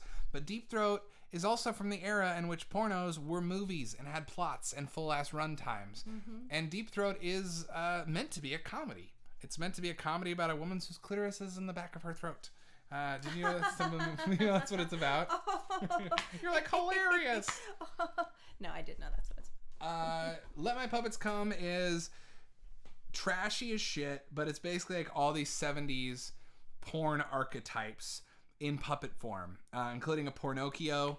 Oh, no. Who has a lot of nose sex with different characters. LOL. But let me be very clear, this movie is a porno. It is X-rated. There's really no human sex in the thing, but there's a lot of very explicit felt-on-felt action and close-ups and orgasms and fluids on puppet felt. It had some very fun ideas. It had fun animated intertitles between each section. It had some like genuine, like almost erotic moments, but most of it was very silly. The weirdest one is this puppet. I don't know if you can see it on the back here. Is it the one in the middle? The one in the middle. Yeah, the boobs are eyes and the mouth is the vagina, so it's like a woman's body and a face at the same time. I was looking at that. Really off-putting. Yeah. Yeah, and also the puppets are very cheap. They're all sock puppets, and for the older puppets, you can see like the latex around people's arms as they work them. It's off-putting seeing puppets have sex. It's doubly off-putting to be able to tell it's some dude's arm and have the illusion ruined. It makes it worse somehow. That said, not unhappy that this is in the archive. It was interesting. As far as like 70s comedy porns go, I'd say this, Deep Throat, and Hot Girls in Candyland in 3D are probably my top 3. And we got Glowcat in the chat saying, have to feel that Peter Jackson was inspired by this when he made Meet the Phoebes. Meet the Feebles. Feebles. Love Meet the Feebles, and I totally agree with you. Meet the Feebles is a DVD that made the cut for the move. I'm happy to say. It's not up there, is it? I left bad taste, but I brought Meet the Feebles. What does that say about me? Probably that I have bad taste. Okay, I gotta remember what I watched without my phone. We watched The Stuff. Thank you. Yes. So Stephanie, you take that one because this is the first one we watched together. Yeah. Oh gosh, I found it. It updated. Oh, nice. Thank you, Cloud. We got The Stuff in a couple weeks ago. We got The Stuff on tape. Yeah. Watched it on the Tube TV. Gosh. I am like blanking out. Well, okay, let me just say, Glowcat, the week before last, I was talking about Larry Cohen, and I mentioned The Stuff as one of my lesser liked movies by him. And you said in the chat, it's your favorite. And I thought, I always see eye to eye with Glowcat. I'm going to watch this again. You were excited about having the tape and watching it. Mm-hmm. I got to say, I really don't know where my head was at the last time I watched this movie. I think I was off-put by it has a very clumsy opening. Let's all agree. It's got a clumsy start. The opening doesn't even really tie into... like the justification, and I think at the time I held that against the movie the whole time. I guess that's what I'm saying is like I got off on a wrong foot with this movie before. I really loved it. One thing I wanted to say about this is like I always compare Larry Cohen as like to Spielberg because they both love to explore the idea of the fantastical affecting the every person and especially the nuclear family. And the stuff, if you were to hold the stuff up against something like E.T. or Poltergeist, both of those movies are about supernatural things impacting this family dynamic and the people learning some lesson from it and emerging stronger or more full people. What I love about Larry Cohen is he does the exact opposite. The family in this is a nuclear family that is destroyed by consumerism, and then a new nuclear family is formed out of radicals. The three people, the advertising executive, Michael Moriarty's character, the corporate saboteur, and the escaped kid. And I love that they are now this new mangled American nuclear family that is full of split, like frayed ends, and is really forever broken by this thing that happened to them through this ordeal with the stuff. I love that Larry Cohen does the same thing where it's magical realism intruding on the life of a Americana, but whereas Spielberg romanticizes it, Cohen never is afraid to make it about how we are all warped by the things we go through. Yeah, and you were talking about some of the other movies where Cohen kind of explored found family and kind of cobbling together the people you move through the world with. I thought this stuff was really fun.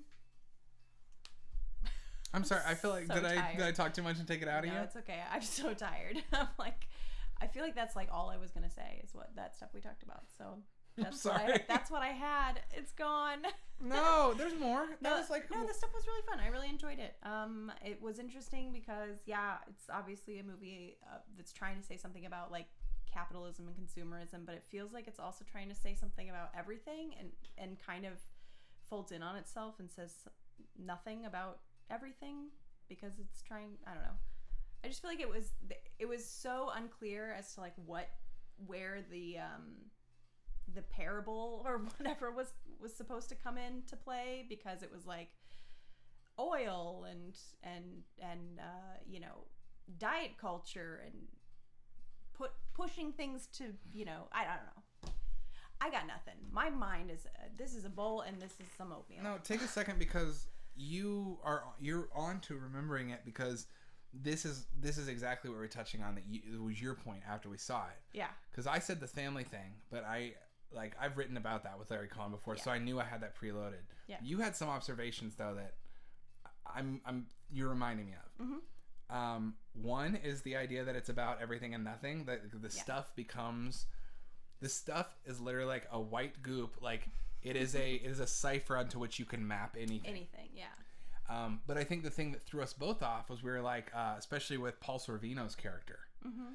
That was like a proto Alex Jones. Yeah. That's what we were talking about. Yeah. And we were both like, okay, so the corporate espionage. Like I'm following the idea of.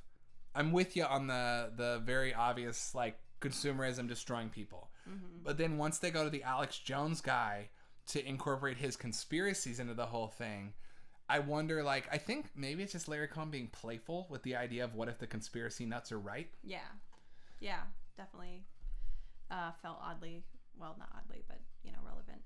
How are you doing?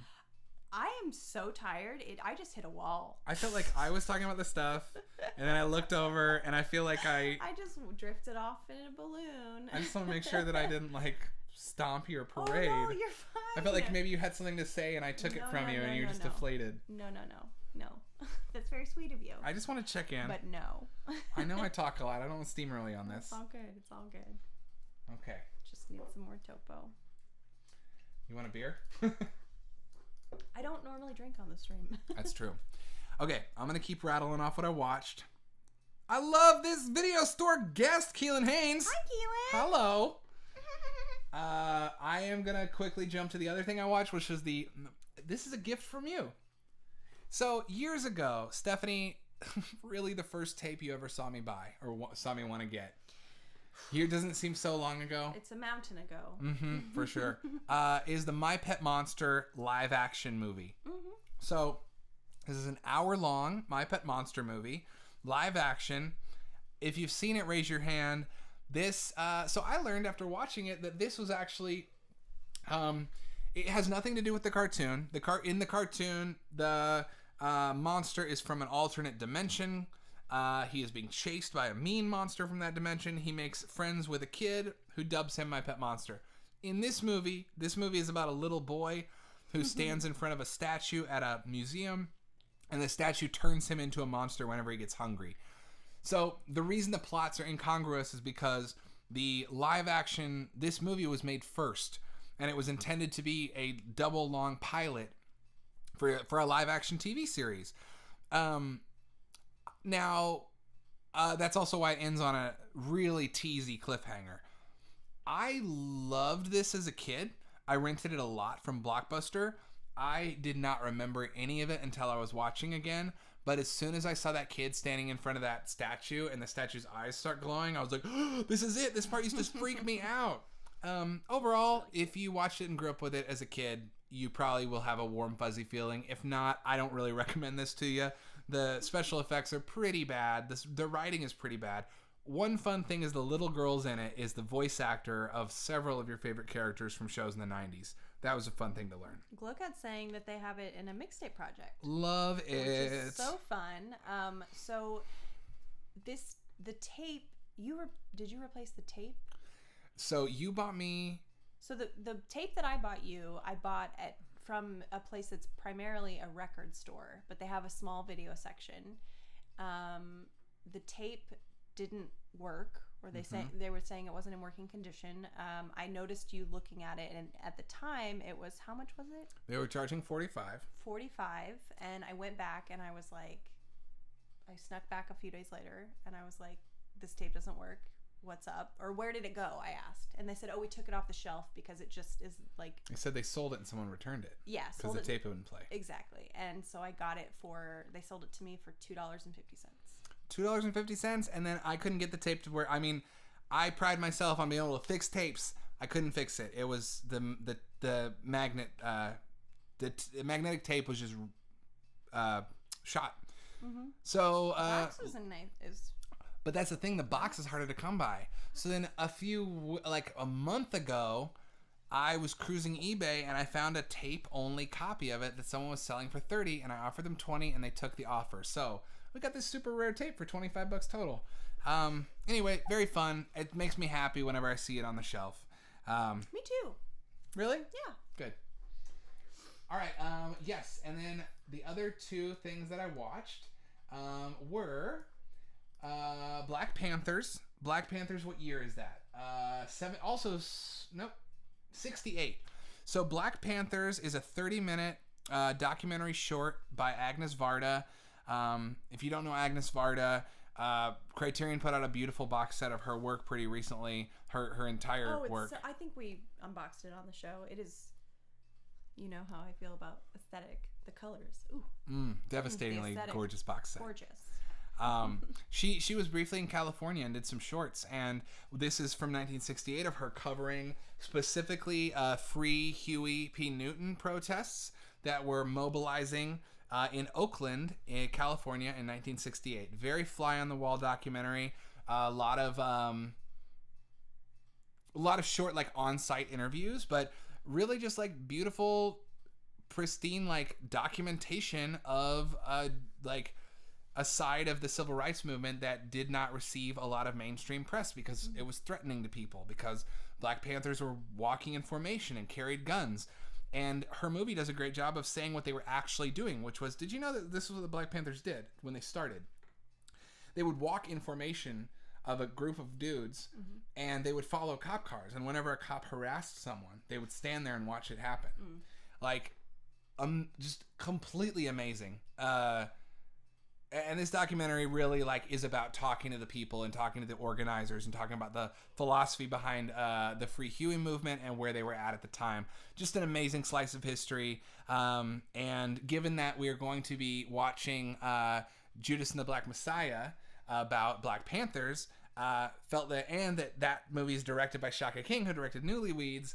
It felt like a good thing to mix into the bowl of what's going to be on my mind. And I really recommend it. I think it should be on the Criterion Collection. If you have the channel, 30 minutes long. Really, like, honestly, if you're going to watch Judas and the Black Messiah, I would recommend doing it as a short, as like an appetizer. Really fantastic. And Agnes Varda is just like, as a documentarian, has such a human...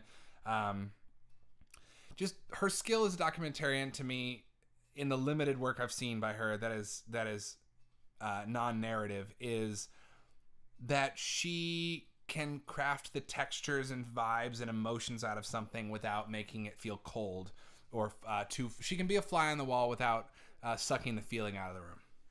Hey, Holden Wook. Hey, Holden Wook. Hey, three wise, hey. And then I got one more I watched. You guessed it. It's called Turbo Kid. You guessed it. You guessed it. Pathos. I finally watched Turbo Kid. I enjoyed it quite a bit. I gotta say, normally there is a style of movie that was really popular around this time where it's like retro aesthetics and then it has some like CG effects. And normally that's not my bag. I gotta say though, this movie had such an earnest heart to it that I stayed up late watching it. I really enjoyed watching this movie. First of all, Michael Ironside as the Heavy was a delight to watch. I loved him. And I loved the practical effects in this thing. They really it had a very postmodern vibe in the sense where it would break up the action to allow an effect to kind of gurgle out, which I always kind of appreciate when filmmakers... I'm not sure I would ever have the confidence to do that, to just do an effect and... I'm so sorry, y'all. I am gonna fall asleep on the GD stream. You gotta go get some coffee, boo. Can you see this? Yes, you're sitting over here there's 2 shows happening. This is sleepy time with Stephanie. Seriously, do you need caffeine? Or are you going to bed after this? I love you, I'll see you soon. Are you gonna be up for the rest of the stream? You have 2 hours left, or an hour and a half. Are you okay? I'm great. Oh my god. When you're so tired you feel drunk? Yeah, but how are you so tired? Did you not sleep last night? No, it's I'm drained, the stress, the lack of sleep, no space to recharge. You know what I mean? Yeah, there's a lot going on right now, y'all. Sleepy time, sleepy time, Well, sleepy time. You doing okay? I'm doing great. Okay. If you want to take your break, I can go right into Parallax View. Okay. Right? I'm not going to lie. That has been me. Okay, so Turbo Kid. No, I just want to give this movie a fair shake because Pathos has been trying to get me to watch it for months. I really dug the ability, the confidence of the effects, where they would just do this incredible visual effect, real gore, and then just kind of hang on it because they're going to show their effect off. And I feel like a lot of times that didn't used to be the case. You cut for what's best for the movie instead of what's best for you showing off your effect. But I appreciated that it did this. It had kind of a postmodern vibe to it. I'll also say, now here's my few criticisms of the movie. I didn't like Apple, the female character, because she was a manic pixie dream cyborg, or dream robot, and I didn't really feel like she was that developed. It's not that I didn't like her. I actually loved that actress. The actress was incredible, and she had such a fun time with it, and I loved the way she was styled and her energy. I love the idea of a very peppy, happy robot.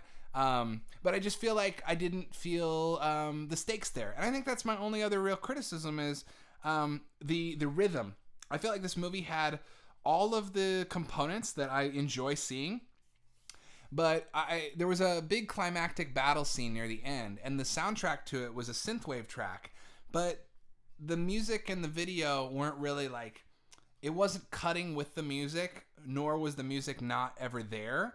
It was kind of like they just dragged and dropped a song behind it and then cut it however they wanted. So ultimately how I ended up feeling about this movie, warts and all, is that I really, really dug it.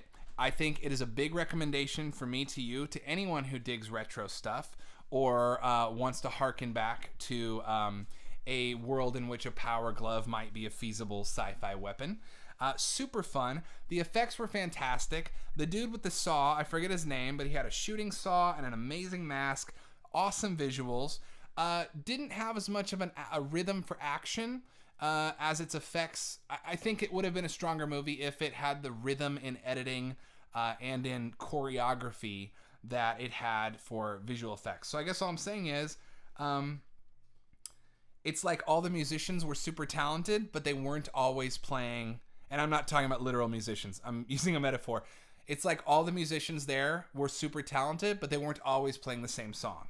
That being said, I really dug the music anyway. So, Turbo Kid, I will join you in recommending forward to other people, Pathos, and I appreciate you being on my butt to watch it. Oh, his name is Skeletron, which is just great. Which is just a great name. Skeletron. Yes, it is. Honestly, Pathos, that's the only other thing I didn't like. When he shoots people with the power glove, and they blow up into like balls of blood, that's like it is clearly like a video game aesthetic they're going with, but it was the only real CG in the movie. And I know that they can't blow up everybody with a giant body full of liquid because the budget and time and gross, but that was my only other real thing. And Apple, I loved her as a character. I just felt like she did kind of get treated as female characters often do in movies like this, where there wasn't space for maybe female viewers to see themselves as a hero in this. She was still very much like a manic pixie dream girl, even if she was a very likable one. So I think not a perfect movie, but a very super enjoyable movie. I watched it late at night. I had a great time. And that's my honest take on this movie on Turbo Kid. Thank you for getting me to watch it. Appreciate a good rec. How are you doing? I'm good. You used to like bumps in the living room, didn't you? Yeah, 100%. If by bumps you mean Flonase. This is a drug-free house.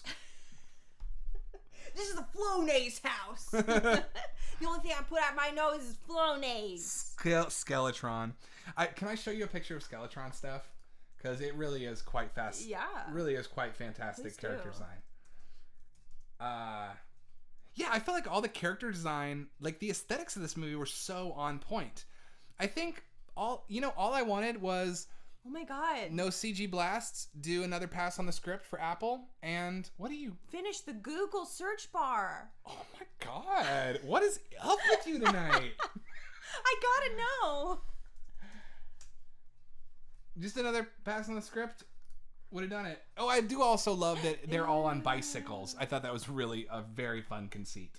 That they're on bicycles because there's no gas. That's fun. I like the idea that it's a post-apocalyptic Mad Max style world, but the shortages of bullets and gas are actually real things. So everyone just uses baseball bats, and I love his weapon. Skeletron's weapon is this buzzsaw machine. That hairpiece freaks me out. It's the same sensation of that's his hair. The Grinch fingies, like we were talking about. Phalangitis. Mm-hmm.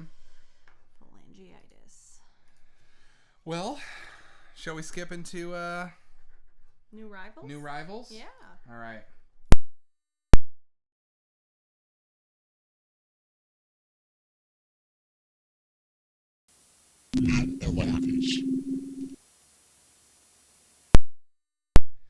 New Arrival. Singular. All right, here's what it is. This came in the mail today. I wasn't here. Let's see if I can do a... Ooh. Can I do it like it's me? Like it's my face? There we go. Oh. Parallax View. That kind of does look like you. Right? It's me. It's because I look like Robert Redford when he was young and hot. That's not true. So, I was done buying stuff until we moved, but I pre-ordered this, and I forgot that I pre-ordered it.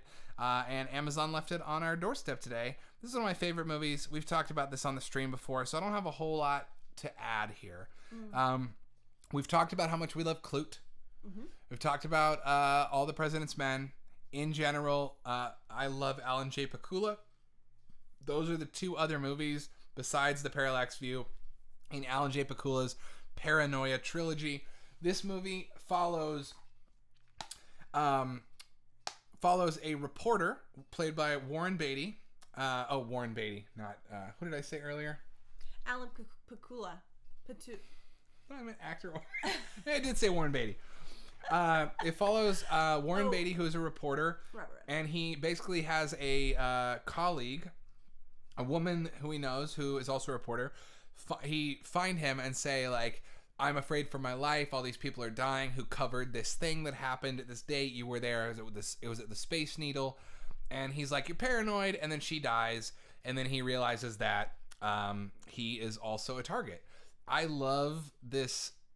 I love the 70s. We've talked about it a lot in the show, so I don't need to belabor it. But I love 70s paranoia that is born out of Vietnam and Watergate and distrust of the government. I love the someone's watching you, like, look out, the government is coming for you vibe of this movie. Super just fantastic building of tension and paranoia. And Warren Beatty plays this role so straight and so casually confident as a reporter that it really does make the, like, absurd things that happen feel very impactful. It also has the best brainwashing sequence in it of anything since really, did this beat 71, 74? Okay, so Clockwork Orange beat this by a few years, but I would say I think the brainwashing sequence in this beats the brainwashing sequence in Clockwork Orange. Very similar sequences, but look at this great Criterion packaging. Gotta love it. Oh, it's beautiful. The Parallax Corporation, with its written, I am a healthy person. I like fashion magazines. I get angry sometimes. I am never embarrassed. And it's weird computer code inside. This definitely is made to look like an internal memo from the evil corporation in the movie The Parallax View. This also has one of the best anticlimactic climaxes, I think, of all time. And I don't mean that in the sense that it doesn't have a climax. I mean in the sense that it builds like it should have an action climax and instead has a very soft fight. I don't even know how to say it. It's not like there isn't a fight. It just doesn't rely on any of the audiovisual cues that you might expect from an action movie to tell you things are tense. It just lets things play out in a very naturalistic way that makes them feel all the more gutting and real. Definitely. Well, okay. That's No Rivals. That's all that came. I have big recommendation on that. Where are we at in the show so far? Because I'm already recommending Parallax View, Mean Girls, Now and Then. Yeah. Stephanie's TV Corner. It's time for my break. Yeah, go ahead, take a break. Okay. I'm going to go to the restroom and grab another beer, and I'll be right back. Sounds good. This is the best part of the show is when I'm not here. There's some air in the room. Okay, so I don't have too much to talk about. I feel like last week I brought up the flight attendant. And I can't remember if I'd finished it then or I was waiting to watch the finale. Did anyone watch that? Has anyone watched that? I think I will be watching Search Party next. But while Adam takes a break, I do have one quick new arrival. Since I did decide that when I ordered things from local organizations, or not necessarily local, but like kind of collabs, things like that, artists, that I would share them, because why not? So I did. My one new arrival is from a company, or an organization rather, called Forgive Everyone Co. So I don't know if this will read. Let me see. If you can tell, probably not. Yeah, you can't really tell, but it's this really nice creamy color, really nice quality shirt, and then on the front here in this like raised lettering, it says abolition is creative, and the back is just this really beautiful piece of art here. I hope this is showing up. Anyways, Forgive Everyone Co. They raise money and help with resources for formerly incarcerated folks trying to get back on their feet, as well as sort of educating people about what defunding and abolition really looks like. in real world terms. So check them out. They have some really cool merch, some really neat t-shirts, things like that. And yeah, just give it a go. Anyways, you like it? Ooh, good. Yeah, it's great. Check them out. Forgive Everyone Co. So I feel, okay, I'll tell you what I did do last night. Last night I did sign up for WoW, which is World of Wonder. May have done it kind of on a whim, a WoW whim, if you will. Because, man, I'm just like jonesing for that juicy, sweet comfort food right now. It's like, and then I heard that Drag Race UK season 2 came out, and I was like, okay, literally sign me up for WoW. Literally sign me up. I signed up. It's like $3 a month, which, to be quite honest, with this move, I can't afford. I really can't, and that's the sad truth, y'all. But I did it, okay? Technically, it's a free trial that I'll forget about, and then it will be charged to my account. But hey, who cares? You know, gotta do what you gotta do. You know what I mean? Yeah, exactly. World of Warcraft. It's funny. I couldn't remember what it was called, that it was called World of Wonder last night. And I was also last night very sleepy and delirious. And I was like looking, I was like, wow. I was just searching WoW, and then like WoW presents, WoW, whatever. And y'all, some weird shit popped up. World of Warcraft, etc. But I did start Drag Race UK season 2 last night. What a hoot. I gotta say, you know, the UK queens definitely have a different vibe. Much like the Canada queens when I watched when I watched Drag Race Canada. Did anybody watch that? I feel like one other person in the world watched that. My friend Dylan Garcia, are you out there? They got into it just as much as me, which was exciting, because if you don't know, Priyanka, speaking of Priyanka, please check out this beautiful photo shoot that just came out with Priyanka, Shea Coulee, and... I'm so sorry. What? I was watching as I walked by, I was like pulling my shirt down, and it just like on the stream, you see me walk by and it looks like I'm scratching my butt. I'm sorry. No, please, by all means, scratch your butt. Scratch your butt. I'm just looking something up real fast here. Oh, wow. Okay. So, there's a new photo shoot that just came out with Priyanka, Jada Hall, and Shea Coulee. I doubt anyone can see this. Yeah, let me get you the monitor real quick. Kind of. Anyways, it's like very TLC 90s. That's rad. We don't have a third chair for Ryan, do we? Check that out. Look at that. That's amazing. Look at that. Drop that, the Queen Priyanka. The Queen Priyanka. I love Priyanka, who was a former host of children's TV before she got into drag. And that's crazy cool. Oh, gosh, great. I just realized we don't have a chair for Ryan. Oh, no. Should I go grab one? Yeah. Okay. BRB. Should I rotate this way, or? Yeah, if you just want to, I think that's probably easiest. Yeah, I'll scooch. Also, I really want to order pizza tonight. Don't tell Adam. I'm going to tell him. But I'm trying to get a few things before I leave Texas. I want to get some barbecue. And this is all, you know, contingent on finances. But I want to get some barbecue. I want to get some pizza. And I want to get some fried chicken before I leave Texas. So I'm trying to decide via 313, anyone? Eastside Pies, anyone? Home Slice, what's your vote? Pick your poison. You took my spot. Oh, I was shifting. I can be in the middle. I don't care. I'm stinky. Good for you. I moved stuff today. We're both stinky. What's your vote? Ever see that clip where someone took the Obi-Wan and Anakin versus Count Dooku and replaced the lid? Like, yes, I have seen that, Pathos. Wow. Wow. Wow. I was just asking the chat if they have a suggestion. I was saying before we leave Texas, finances permitting, I want to get pizza, barbecue, and fried chicken. Mm-hmm. And I was just saying... Terry's Fried Chicken. What? Terry's Fried Chicken, 100%, no question. Mm-hmm. You're going to want some Hoovers before you go, too. Probably. Barbecue, I mean, let's face it. Black's Barbecue. Yeah. But we can't go there because I guarantee you no one out there is wearing a mask.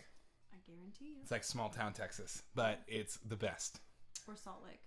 Salt Lake's like, yeah, but again... Salt Lake's just nostalgic. Salt Lake's so good, but it's also going to be so many Republican dads who aren't wearing masks. I know. Oh, I mean, I wouldn't actually physically go somewhere. Well, no, we wouldn't go to a restaurant. Yeah, is it worth like driving out? Anyways, I was saying, what's your vote for pizza? Because I kind of want to order pizza tonight. Tonight? That sounds amazing. And I'm for it. Look, what I'm saying is, light some candles, turn on The Bachelor. Oof! Eat a pizza. Uh-oh. I got some red wine. Look, you're gone in 6 days. Mm-hmm. I got 5 things to say to you. I washed my cozy socks. You're gone in 6 days. Number 5 is alive. I'm for it. There's 3 of us here. I think we should leave it up to you. Oh. Because we should decide what pizza will be the one tonight. That's cute. And that's my countdown to pizza. Well, how late is Via open? Also, I'm sorry, you talking about Micklethwaite. I'll look up pizza. I never tried. For those of you who don't know, I worked at Franklin Barbecue for well over a year and ate a lot of Franklins. So, but I do remember that Micklethwaite was up and coming when I was working at Franklin. It was just a little BB trailer. Never went there. The thing that I was always curious about is everyone said that their pickles and their sides were incredible. Picklethwaite. Drop the knowledge if you have it. All right, well, we missed our chance to get Via. They close in 5 minutes. Home Slice is open for another hour, but we'd have to order it now. East Side Pies is open. See, this is the problem with Austin, is that it's like, we're full of awesome food. I got mad about this before on the stream. Yeah. Because they're like... We're trying to order Chinese food. Yes, because why can't you order anything past 10 in a town this size with this cohort of people, with college and artist people? I don't know. I don't understand it. How is my Midwest small town of 70,000 people a more reliable place to get pizza after 10 p.m.? I'll never get it. All right. Well, who knows? All right. Well, sorry, boo. That's okay. Well, I might just have to save my pizza dreams for another. No, we should get Via tomorrow. Night. We should get Via tomorrow. I'm fine. We can get a local place. There is actually a local place that's open a little later. Mm-hmm. I think they've got like an Italian name. Domino's. I think Domino's is open. You love Domino's. See, even Domino's is closing at 10. What is wrong with this city? What is wrong with this town? Okay, no. This is midnight. Okay. Well, thank you. Now, this is a realistic part of watching a video store stream. Being in a video store is watching the clerks get mad that they may have missed their window for dinner. That's real shit right there. I guarantee it. You know how many times I got delicious Chinese food next door? I used to go to a place called Taste of China and get the same thing every time. General Tso's chicken, white rice, and a grape soda. It's $5.50. You know how many times I got that and watched it slowly become cold because customers came into the store en masse right when it arrived? Pizza Hut. Ooh, do you consider that to be an option, Stephanie? Because I push for Pizza Hut every time, and all my friends around me are like, but it's greasy, it's not local, it's too delicious for me. Whoa. Boo-hoo-hoo. Boo-hoo-hoo. I haven't had Pizza Hut in years because no one ever wants to order it with me. Can you tell that I'm upset about it? I will get Pizza Hut. And that's not a subtweet on you. I don't think it's ever come up with you. I will get Little Caesars. I will get some Pizza Hut. All I'm saying is we can't go overboard because 1, the fridge is full of crap, and 2, I don't want a bunch of leftovers. Pizza Hut's only open till 10. We'll figure it out, Steph. We'll figure it out. Pizza Hut tonight. Aw. That's amazing. Me too. Detroit style's my favorite. Glowcat. That is what Via 313 is. It is so good. All I was thinking about was the cheese on the corners, on the edges, where it gets like chewy, and it's like thick. I'm a thin crust kind of gal. Let's get real. But with Detroit style, it's like, those crispy edges. Yummy. They get me. They get me. Okay, this Pizza Hut says, location C says, in Target. They all close at 10. Man, what a crazy world this must be for so many Pizza Huts not to want to be open. I can't wait until we all get vaccinated and go eat in restaurants again, y'all. Whew. Oh my God. I have such an awesome restaurant experience. What a world. Like, I can't believe that people are currently doing that. I can't wait to do it once it's safe. Me neither. Oh my gosh. Oh. Okay, I think it's movie club time. It's movie club time. time. I'm sorry that y'all had to witness that. No, this is like I'm saying, watching clerks try to furiously figure out where they can order food so they can get dinner before their shift's done and they have to eat frozen meals from the come and go on the corner. Yeah. This is real experiential shit. Style is the goat. It is the goat. Papa John's is open till 1. Papa John's. Okay. You know what they say about Papa John's? It's my pizza. It's a maybe. It's a maybe. What's a callback? Okay, y'all. Ugh. Ooh. I know. I'm sorry. Well, okay, if June was Snow White, I'd be sleepy and you'd be burpy. I'd be burpy, which isn't a dwarf, but we'd invent it for me, and I would voice him, and he'd sound like this. He'd always be kind of. Why do I sound like Seinfeld? I'm burpy. I'm the new dwarf. I'm voiced by Seinfeld. Are you okay? I'm fine. Oh, we're both just fucking going up the We have been just... Look, we are moving. You're gone in 6 days. I don't know how my codependent ass is going to cope without you being here for 2 weeks after being trapped inside with you for almost a year. You heard it here first. Whatever. I love it. And I don't know how that... And then also... like you said earlier, you said this very casually earlier, so I'm just going to say it in a dramatic way. Okay. Our landlord decided to have someone come remodel the bathroom that is in the middle of everything in our house. The bathroom that is the center walkway between this room, the kitchen, the living room, and the bedroom. And it has meant 3 dudes being in our house from 9 a.m. to 4 p.m. jackhammering the walls every single day while we're trying to move. You know what they got? In that what? Subflooring? You know what they got? What? Mold. Oh, yeah. You know what they stirred up? Mold. And that too. You know what we stirred up? Dust. Dust. We've got dust. We've got mold. We've got cedar. Fever. Long story short, we're both tired for different reasons, emotional, physical, and immune system work. But... immune system work. I can talk some days. It's not like all we do on this show is talk. Matrix reference. So, who has a deep cut? Yeah.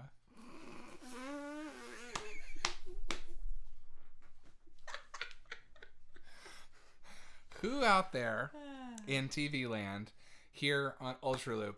Who out there watched Newlyweeds? So, hey, I want to say, look, I really after last week. There you go. Wind me up.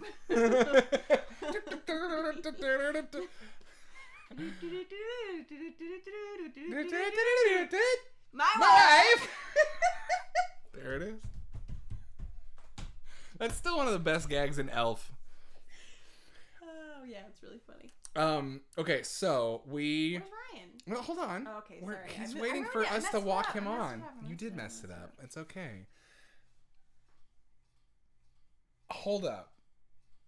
We had... Oh, Newlyweeds. Okay, cool. So, that is our movie club pick, y'all. Newlyweeds.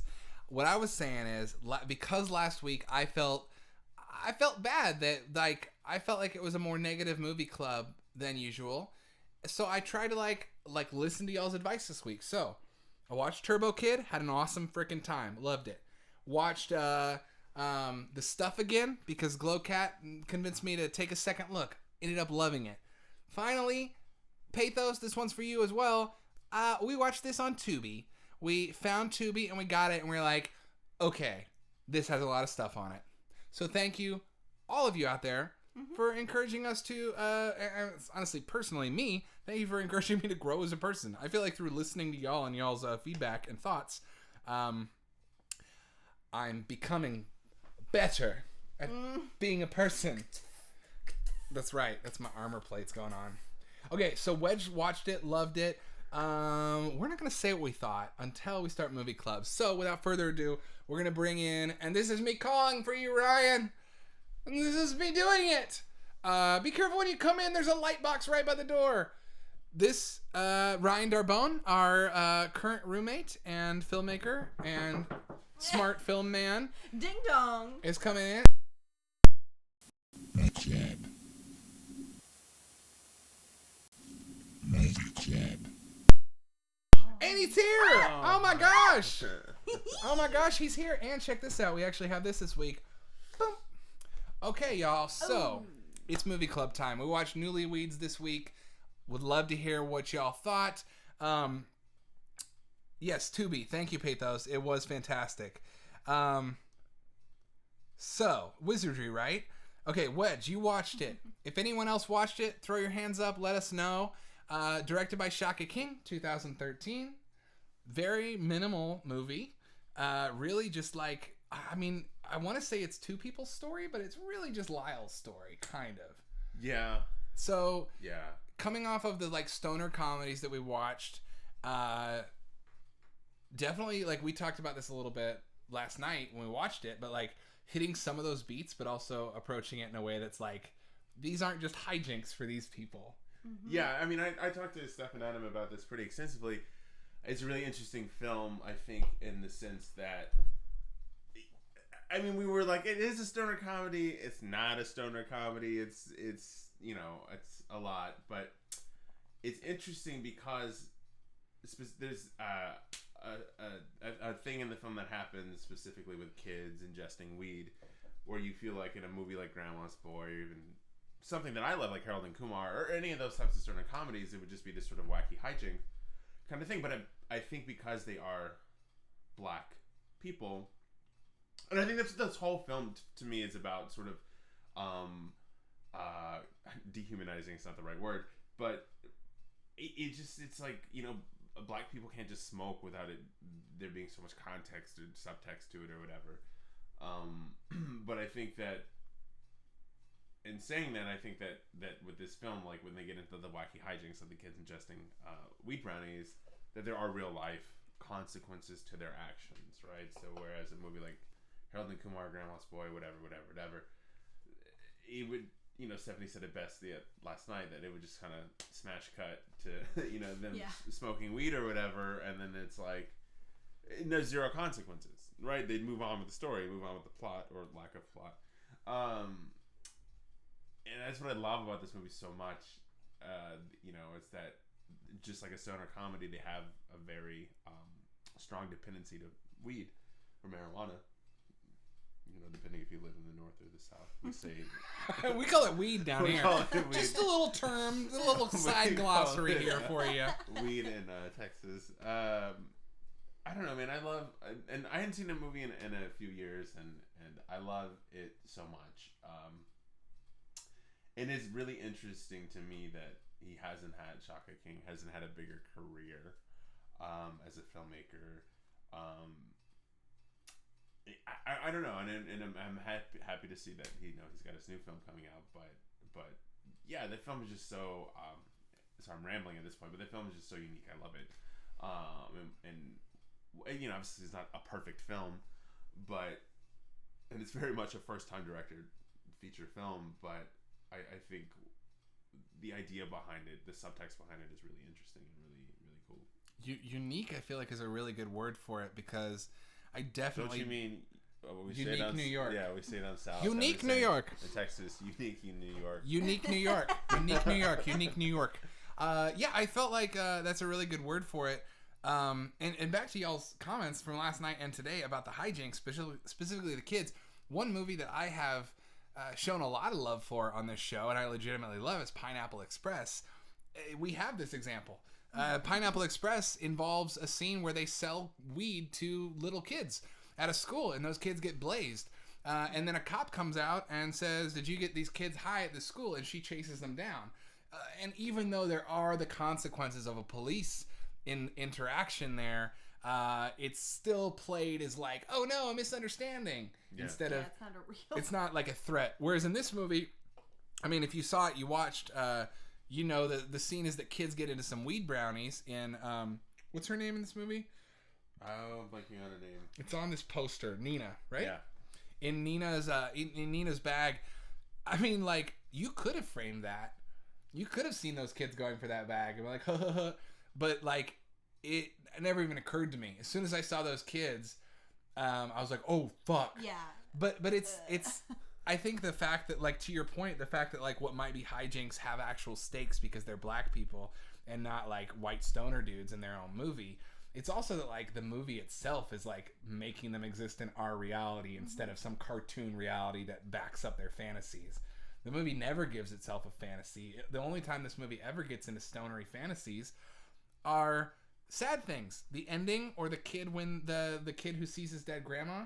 Like, the only time this movie crosses over into fantasy is in horrifying contexts where like severe paranoia or withdrawal makes you hallucinate. Well, he does have that that 70s. the 70s. You're right. Never mind. Yeah. Never mind. Well, I take it back. You're totally right. They do that. But I mean, it's funny because I was just thinking though, like, because it seems a lot of those movies, even those more grounded Apatow films, still have a sense of playfulness and fantasy to them. And I do believe that that's a lot to do with privilege, right? Like, that fantasy, that sort of world is only exclusive for people with privilege. And that's a really interesting, and I don't even know if Shaka King kind of intended it to be that way. Obviously, Apatow probably wasn't super conscious of it in that way, but when you look at those films and look at a lot of those films and do a side-by-side comparison, like, they are allowed the privilege to be devoid of political subtext, right? Like, just by the very nature of being black and smoking weed, it's already political, regardless if he wanted to do it or not, or regardless if that was his intention or not, right? So, which I think is a really interesting look at sort of something bigger. Which is actually a really interesting point when you get into people who are characters in stoner comedies. I think fall into two kind of groups, right? You have people who are real people, and then you have people who are cartoons. And so we have seen, like, a lot of stoner comedies do see people of color, but they're like Cheech and Chong. Yeah. But they're comedians. They're playing a role. Or How High. Or Half Baked with Dave Chappelle. But Half Baked specifically, every character in that movie is a cartoon character. Whereas something like Apatow, Jason Segel in Knocked Up, Jason Segel, the one of those guys, Seth Rogen in Knocked Up, he's a real dude. Yeah. And I think Newlyweeds, they are real people. And so, like, there have been stoner comedies with people of color. Even Harold and Kumar is pretty cartoonish. But, like, they get to, if they want to ignore the political subtext, they have to make everyone a hyper-realistic caricature-style character. Whereas if you want to have real people, and it's about real people smoking weed, I don't think we've gotten a lot of that. I will say, going to Harold and Kumar, though, what I fucking love that movie. That movie is so smart in so many different ways. And I think it sort of, it tackles a different side, and that's the model minority thing, right? Very specifically having an Indian man and an Asian man be the two stoner buddies, who typically you don't see in those kind of movies, right? Because we, the system, whatever you want to call it, tends to uphold those two groups of people in that model minority category. Harold and Kumar is so fucking smart. That movie is so good. Big fan of. I kind of want to watch the Harold and Kumar sequels now. Yeah. I like them all. I mean, the first one's I think the best, but right. the Christmas is fun. And another movie that does that, if anybody's seen this in the stream, Better Luck Tomorrow. Justin Lin, I believe, who has gone on to do the Fast and Furious movies, dude from Houston. Again, subverts that idea of the model minority, right, with a bunch of Asian AP kids in high school. I've never seen Better Luck Tomorrow, but they reference it. He says Better Luck Tomorrow. Yeah. Which I think I was telling Stephanie, this is such a, if you haven't seen the movie, I feel like that line really doesn't make any sense, but it's such a brilliant, like, just subtle reference to the film that John Cho is also in, and a character from a main characters from Fast and Furious is in Better Luck Tomorrow. Who? Han? Han! Yeah. I just was like, is it Han? Han. I love Han. Justice for Han, dude. Dude, Han is the shit. Han is the shit. But I think he's also named Han in Better Luck Tomorrow. Really? Too. Yeah. He's just the same character. I think that's what. This is the Han cinematic universe. We're just living in it, baby. So, Stephanie, okay, so I want to like get back into Newlyweeds a bit because this movie, like, I will say, I didn't feel like I feel like it took me a while to catch the vibe, and I think and I'll just say this right off the bat, my only real criticism of this movie was that I didn't feel the connection between the two main characters, and just based on the title and based on the fact that like Newlyweeds and they were talking like honeymoon talk, I was like, but I've never seen them be in love. But I feel like that's because, as to your point, they don't just get to have fun with weed. It has consequences. They have a dependency, especially Lyle is hugely dependent on weed, throws a fit when he can't find any and when she smokes it with someone else. And so there's always this rift between them. They're never connected. I will say, and Stephanie, I feel like we're interrupting your time here. But I will say, like, why do you, I mean, we have to look at it like, why do you think he has such a dependency from weed? That's where you get into the political nature of it, right? It's like, being white, being straight, being a man, I think you can kind of just do it as a recreational. I mean, I'm sure you're not without your own mental issues and emotional issues and stuff, but I feel like for him being a black man at that time, like I think that dependency goes into something a lot deeper, right? And a form of escapism or whatever. Yeah. I mean, I don't want to say that a drug addiction is a drug addiction. I do want to but I wonder, like, I want to talk about that because I feel like there is a layer there, but also like the movie's about drug addiction for a lot of people, isn't it? Or do you disagree with that? Because it's also like the way he acts as an addict, as an alcoholic, I feel like I guess I just don't want to minimize the experiences of other people who might have addiction problems in their past. Well, I'm talking about specific to the movie. Right, okay. Not like real people's real okay, fair. Addiction to opioids if we're talking about white people. And so no, I mean in context of the film, right? Not in context of the real world. I just meant weed because like the weed depends. Yeah. But I'm just saying in the context of the film, why is he so dependent on weed? Right? Yeah, it's kind of because I think you can also too that they don't outright say it, but just by where she comes from and how he's mentioned she's traveled a lot. She probably comes from an upper middle class family. He doesn't, you know what I mean? You do get the the class disparity there for sure, and like weed is this thing they bond over, and it does become that class thing where it's like for her it was like a fun thing to do, but not who I am, and he's like, oh, I thought this is what we did. Yeah. Yeah. Anyways. Well, that's what I was going to say is too. That it's very much an exploration of addiction, class, and circumstance. 100%. I don't think she's upper middle class. I think that she is upper class. She lives in a brownstone in downtown New York, which is like millions of dollars. And I think it definitely is interesting to think about how layering on top of, you know, everything else, thinking about how the intersectional like interplay of class and of circumstance, like for him, I don't think it's about like weed versus alcohol or whatever. I think it's about like, you know, him thinking that weed is a safe space for him. He probably comes from a family with a history of addiction, and that's why he doesn't drink, and he thinks he's like in a safe zone because, you know. Oh yeah. I don't think we've gotten any new chats since we started talking.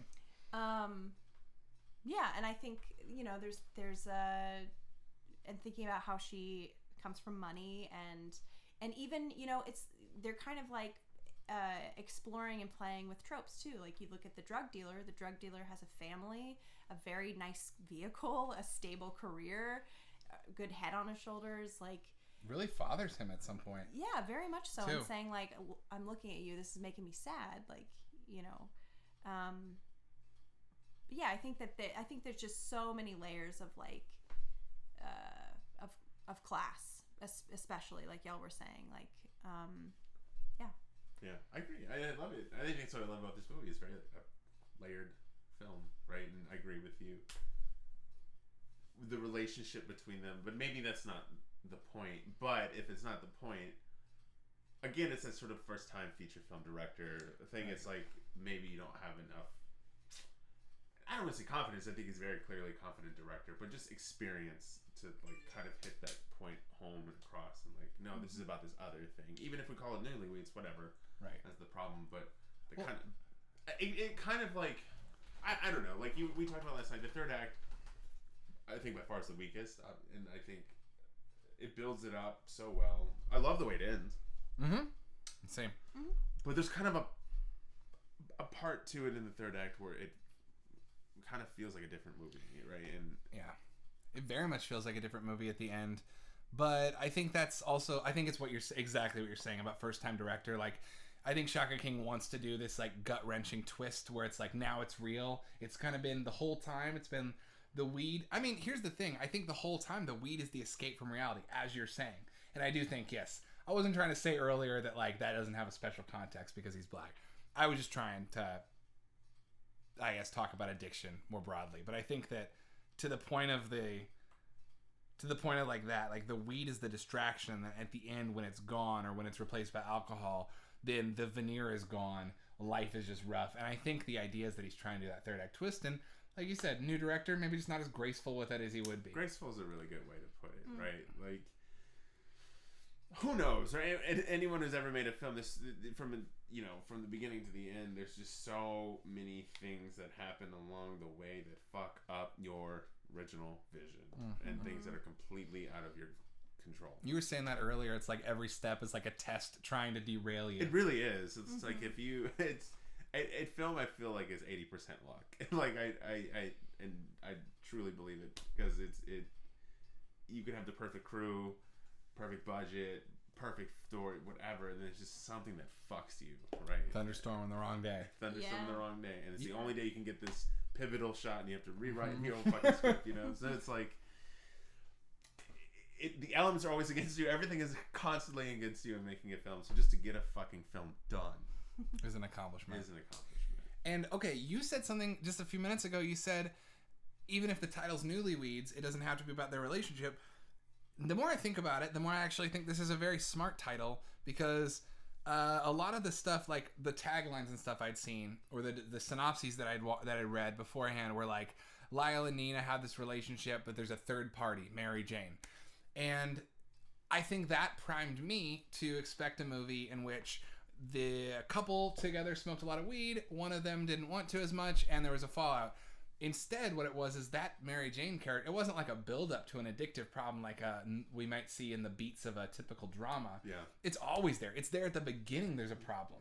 And it's them realizing there's a problem as the arc. Not the problem, not like traditional drama like, oh, someone cheated on each other, they really spiraled. None of that happens. It's just that they never were connecting and never were being... And Newlyweeds, I think, is a smart title because it points to that. Because it's like... weed defines them. They're not newlyweds, they're newlyweeds because they don't have a relationship without weed. I think that's what's so tragic for Lyle at the end of this movie is that even the thing he had that anchored him away from substance abuse was rooted in substance abuse. Yeah. Now, Stephanie, I'm similarly with Ryan, I'm like, let's make sure the two men aren't. But you said something about her last night after we watched it, where you said, what was it? You said that that the movie made you think that the problem was different. The movie kind of sets you up to think that she is the one who has, a problem, like she's smoking through the bags really fast and blah, blah, blah. It's almost like, but, I don't know, it's weird because you kind of have to wonder about how much of the story is seen through the lens of Lyle, right? Lyle? You think there's an unreliable narrator thing happening? Kinda, yeah, because like you see him panicking and kind of placing the blame on her for smoking through his weed so quickly, and even with the scene where he's watching her on a park bench doing her community service, like, I don't know, I just feel like there are certain moments where it's like, is that real, or is that his perspective, or is he really sitting there, or is that really what's happening, or is it bent through his sort of, which prism? Is another like weed thing. Like to your point, Ryan, earlier, the darks. Like, look, we make jokes about Grandpa's lettuce on this show. Like, I think we're open minded and enjoy marijuana, and like stoner comedies ask you to, but there is the dark side to it, like the substance abuse you were talking earlier, and what you're saying, like the unreliable narrator syndrome. To me, is that not happen? The park bench in the community service is a perfect example, because that's exactly how you feel if you're too high all the time. Mm-hmm. You're like, did I watch that? Yeah. Like when he's on that park bench watching her, I do not have an interest in getting high like that anymore, Yeah. But like I can remember back to my 20s and getting like ripped with people who like smoke weed a lot and thinking, how do y'all operate like this? Yeah. And I think that is another dark side thing where a lot of that's a good point. This movie does a really good job of sort of making you feel that anxious energy, or that like drop of the stomach, or that guilt. Like with the brownie moment, like you feel like fuck, like no, that moment where he's like high as shit off the vaporizer, and then he's laying on the ottoman and goes like, when he realizes that moment he's of missed. like, oh shit, like that, and I do think that that's sort of where that unreliable narrator potentially comes into play. Is like you were saying, it's like if you're constantly smoking weed or drinking or whatever, like you get into these hazy moments. And I think, based on his fantasies, including the one at the end, it leads you to question, like, and you are unreliable. Mm-hmm. Like there's one small thing, totally not related to anything we were saying, but one thing that I love about this movie that reminds me of one of my favorite books called Revolutionary Road. If anybody's ever seen it, they made a movie of it with Sam Mendes movie, right?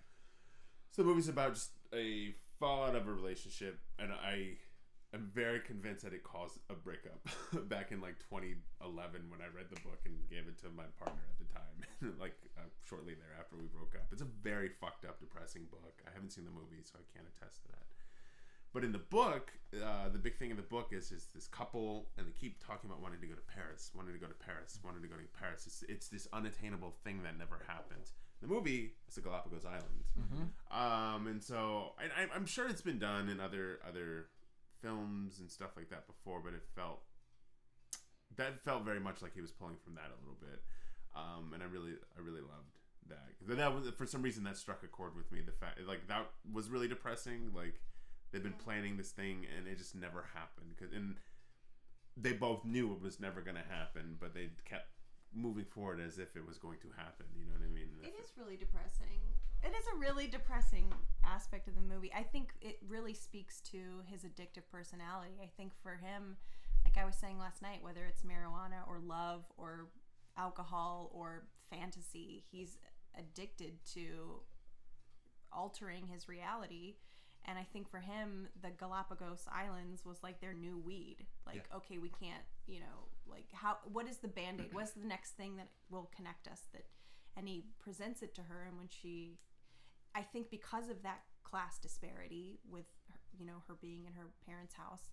And it's interesting, that last shot when he's on the steps of the brownstone is framed like it almost as if she's looking down at him out of the window of the brownstone, but it's like a God shot, like sort of up in a tower, which I thought was interesting. Like that's a really good point. Like he's aspiring to something that's up there, even if it's not her. Mm-hmm. Or maybe, or that she's like looking, she's up there. And right. I mean, I think it works both ways. Yeah. I mean, it's funny. I didn't even think about it that way sometimes. But it's also like how he attains those tickets, right? Like, through stealing from a company where he works at and selling those items on the side. Even makes it a lot more depressing too. I feel like, because when the movie ends, you're like, well, he still has to deal with those consequences. Mm-hmm. He's setting himself up for like fraud and but that's what I love about films that kind of end that way, where like there's kind of something else is going to happen, but it ends before we see it. great example is Killing Zoe or Zoe. I haven't seen Killing Zoe. So great. Gonna spoil it. There's a. I don't want to spoil it. We're There's talking a about scene watching it. where Is this something really a spoiler? Yeah. I'm not gonna say anything. Okay. So, but there's. If you've seen it, I hope you know what I'm like talking children, about. we're like, But it ends in a way where you're like, damn, they still have to deal with this other thing that kind of gets brushed aside, but on purpose. Shouts out to the other writer of Pulp Fiction, never gets any credit. Roger Avery. He killed 2 people in an accident. Is that why? I think he wrote Silent Hill. I think he directed Silent Hill, right? He did Rules of Attraction. He did Rules of Attraction. I think he did Silent Hill, the movie.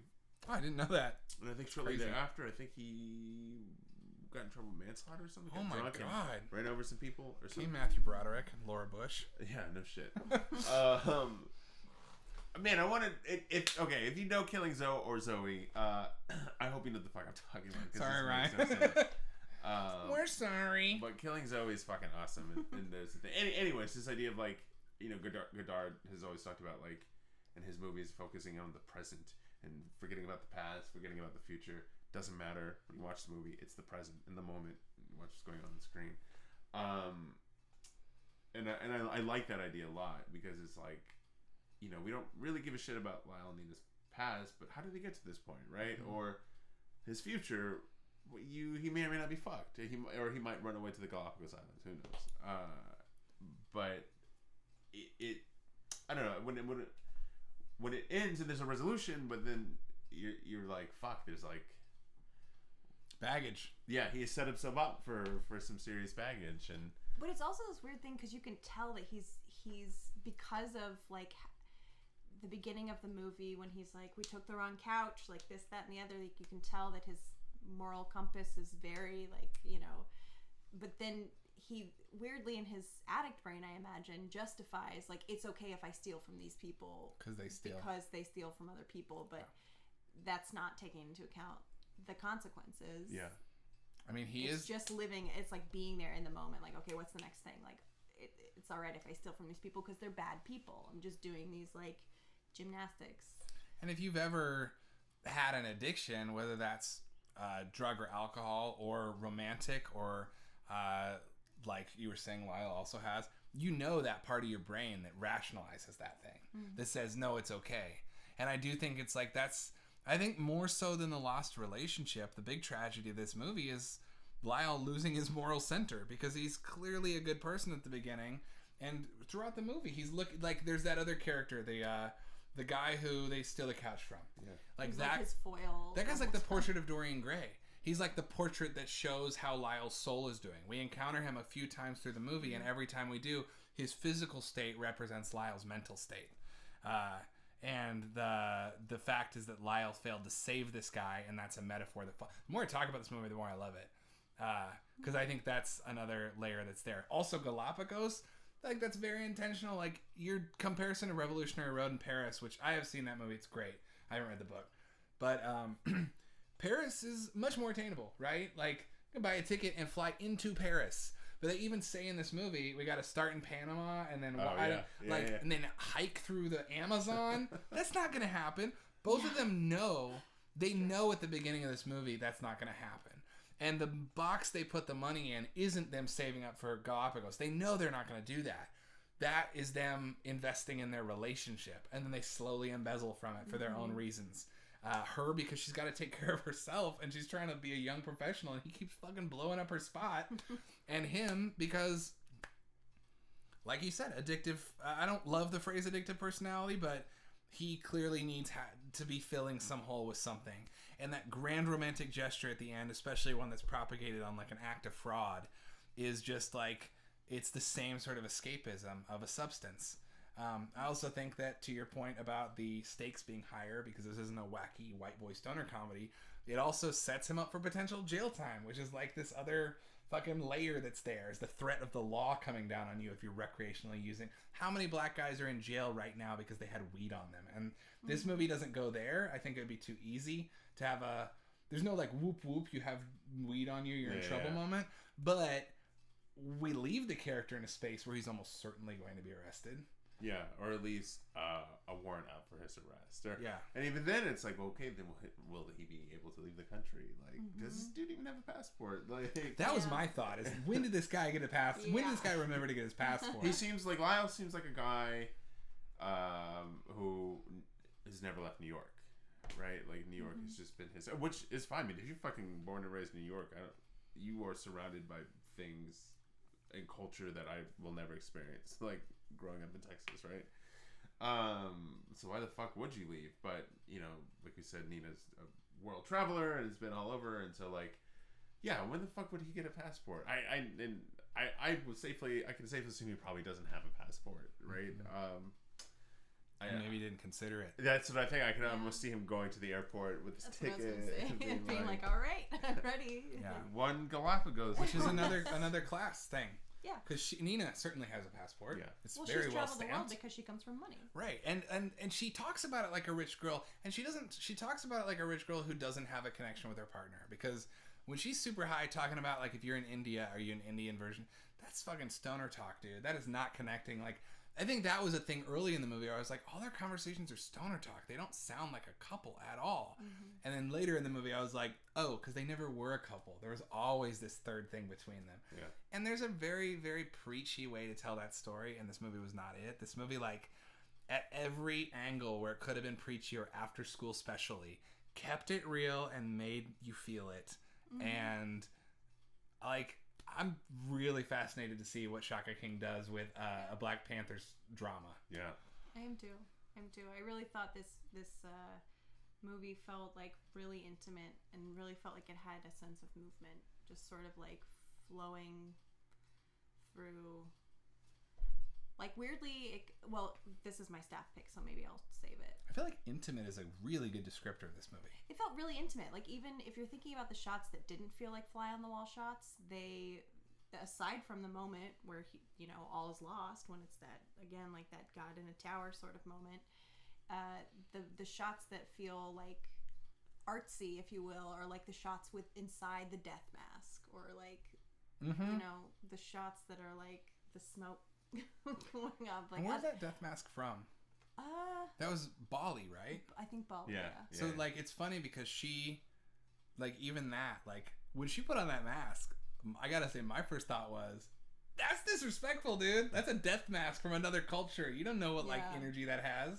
And she, I think it's that class thing. She's kind of like, she's acting like a rich girl. Yeah. And, like, this is mine to play with. Yeah. And he never... Lyle's so sad. But Lyle just needs to be loved. You can also see, like, that Lyle, in a way, is like her rebelling against her parents, and that the guy that works at the gallery, or not the gallery, the museum, is actually the kind of guy she wants to be with, like this very put together, wealthy, amazingly dressed, but will like, give you this insane hash from another country.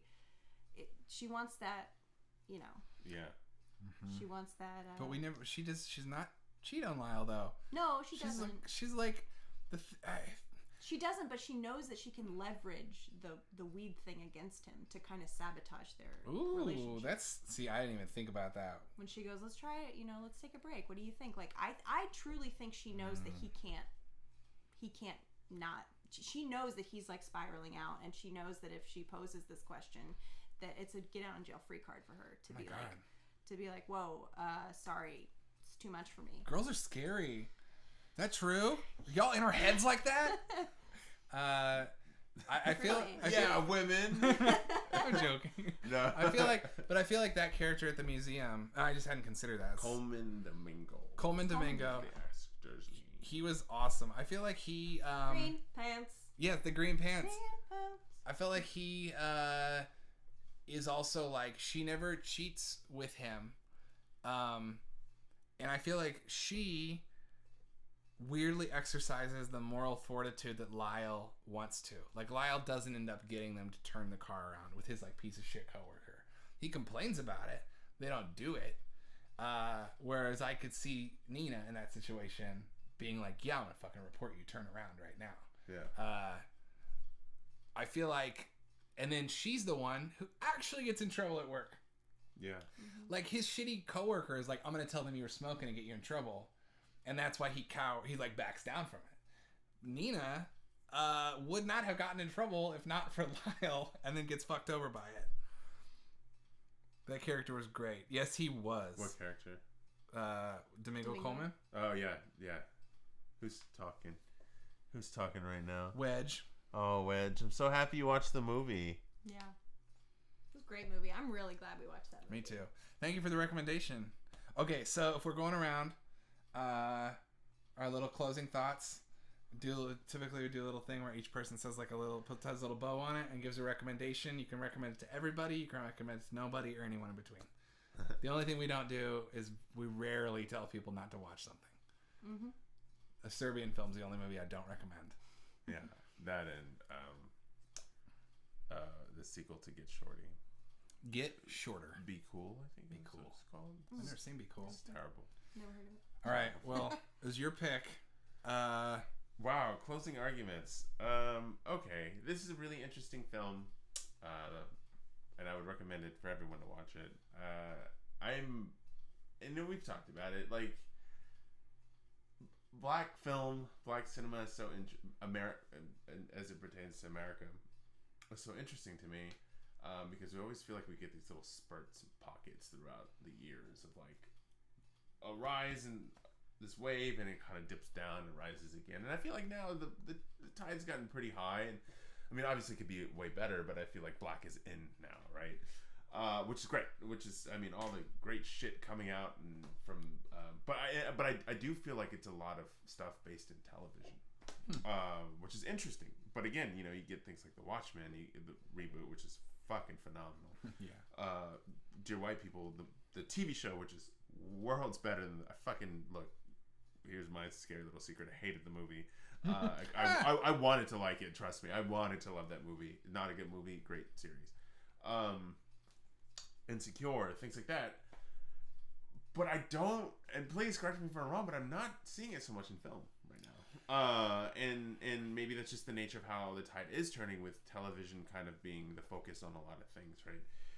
But it sucks because you have movies like this. You have movies, you know, I was telling you earlier, not a great movie, but an interesting movie, Medicine for Melancholy, Barry Jenkins' first film. I'm blanking on a couple too, kind of around that 2010, 2013, 2014 era of films, and then it just kind of goes away a little bit. And I'm hoping it kind of comes back, and we have another sort of black renaissance as far as film goes. Because I think we're absolutely seeing it in television right now, which is fucking awesome. But anyways, recommend this movie to everybody. I think it's fantastic, and a lot more layered than even I think was originally aware of. Yeah, I agree. Like, the more we talk about it, the more I like it. I would also say, to your point, I think that the ebbs and flows also happen with American indie cinema, but hopefully every peak we hit has a bigger volume of black voices in it. You know what I mean? Yeah. I think the two are flowing side by side, and sometimes we hit a peak where indie cinema and black cinema are peaking at the same time. But it's something that Bibi Araya, director of the We Are series, said at her premiere at North Door years ago. I remember her saying, this is a time in which everyone, it's like you just said, it's in. This is a time when everyone is interested in this. The wave will dip down. Stay vigilant. Keep asking for it. Don't say, oh, thanks for the movie. You know, like, that was her message. And I think of that every time we see, like, the zeitgeist ebb and flow with different voices, new voices that are underrepresented. Yeah. The other problem we get into, though, is great. We see all these black creators doing these things, but then we get the same voice, right? You don't see the multifaceted experience of totally, 100%. It's like super middle class, bougie, overeducated, sort of like Lena Dunham, Spike Lee derivative, you know. And it's like, get that, yeah, totally. And again, great, support it, all for it, but again, multifaceted, super important to get other voices from people of color, and not just black people, right? I mean, where's all the great Asian American cinema wave? Where's, you know, the native, indigenous, like, wave of people, right? Like, where are all the fucking great Indian American directors at? They exist. They're out there, right? It sucks that the system, whatever the fuck you want to call it, it can only prioritize one racial group at a time in terms of the zeitgeist, right? Like, I feel like that happens a lot with like queer cinema and queer creators as well, and then like sorry, the mic is weird tonight with three folks. I just want to make sure you picked up. I just was gonna say, I feel like that ebb and flow also comes with like, you know, if you think about queer creators versus like you know, when it becomes in and then it starts being tokenized or like used as a prop or whatever, and then that sort of fades out, and then it's back to neutral, and then there's another like space made for Black creators, queer creators.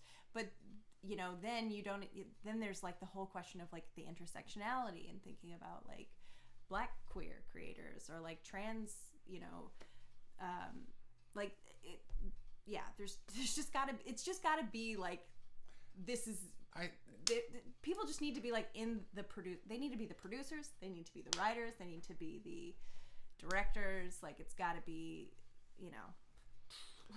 I just think, to Ryan's point about like the queue system of like, there's like a line and this person gets through, and to your point about the wave, it is like, okay, you get through, you're doing Black movie, cool, we got this space for you, cool, now you're normalized, you're what is that word? Assimilate Borg. You've assimilated, and now you're part of the fabric of indie American film. Which, to your point, it's the same. It might be the same voice. It's this like, it's the brownstone. It's like Nina's movie. Yeah. You're inspired by art film and indie film, and that's like what you're doing. And great. A24 has a home for you. And I feel like it's that A24 effect where it's like, cool, your voice is cool, but not enough people understand it, so we're gonna put this sheen on you, give you this nice indie thing. Now you're part of the indie world. Who's up next? Asian American filmmaker? Cool, it's your moment now. And to your point, it's just like, yeah, I hope that through the democratization somewhat of streaming services, we do just see that door open wider to allow for those multiple things at once, and to allow those things to just be movies that don't necessarily have to. Which is why this was a really interesting pick, because this kind of walked in both worlds.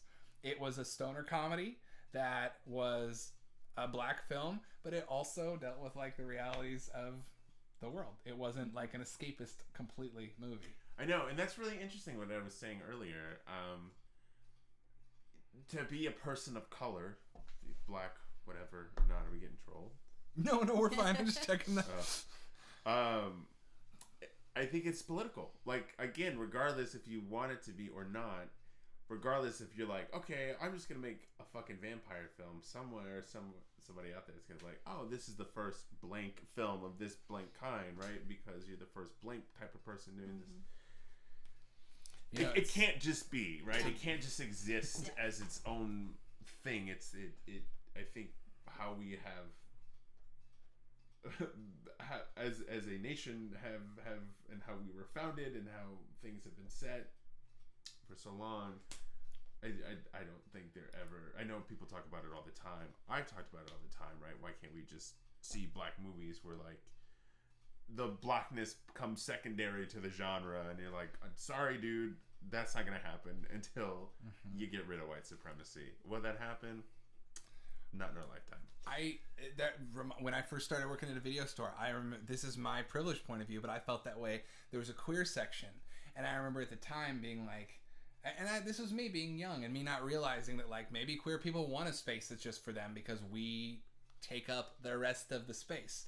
Not realizing that, but seeing that section and looking through it and being like, Hedwig, like Brokeback Mountain, and being like, this is a great drama, this is a great musical, they don't need to be segregated. But then, like, to your point, well, white supremacy's still around, so until that's the case, let's keep them in a safe space where people can find them without... Yeah. Adam's funny. You should see his movie collection is separated, whites only, and everything else. You can see it back here. You can tell. If you look very... If you zoom in, you'll find it. You're very close. You've got Freddy Got Fingered here, Citizen Kane, and then you've got Do the Right Thing. And Sweetback. Sweet, that's right. Those are the two movies. Those are the only 2 black movies he's ever seen. Real quick chat check-in. Pathos like to be cool. Sorry, Pathos. There's a current wave in horror films as well, Glowcat saying, and John Waters has been around forever in the zeitgeist. True at that. Yeah, I'm the same way where I think I've said the same thing, and I've gotten checked on it before in the past, and I've had to realize, like, I don't know where that balancing line where that is, because that was me actually last June. I was realizing amidst like our civil rights movement that I wasn't absorbed, that all the black media I was intentionally absorbing was political in nature. And so that's when I ordered Meteor Man and Baby's Kids and Vampire in Brooklyn and just watched a bunch of like silly comedies just to like experience like black voices in joy without it having to be a political statement. But I think they are still. Right, like, that's what I'm saying. They are. Like, that's I mean, even a film like Death by Temptation, if you've seen a Trauma release, Samuel L. Jackson, Kadeem Hardison, Bill Nunn, directed by some actor. James Bond the Third. James Bond the Third, who was in School Days. Mm-hmm. He might have edited School Days, I think. But also shot by fucking Homeboy. Sandman. No, Ernest Dickerson. Oh shit, really? Yeah. So it's like, yeah, it's a good, fun, goofy vampire movie, but it's like it's political, man. I don't know. And yeah, John Waters for sure. That's definitely a good one. But I wonder if it, because he's, white. Because he's white. But even then, I mean, like, has he done anything crazy big recently? Or Well, John Waters is just like a... He's like ever present. Yeah. And, we can But get is he getting funding for stuff, right? Or studios chomping at the bit to fund this person who's very important filmmaker, and has been around for a long fucking time,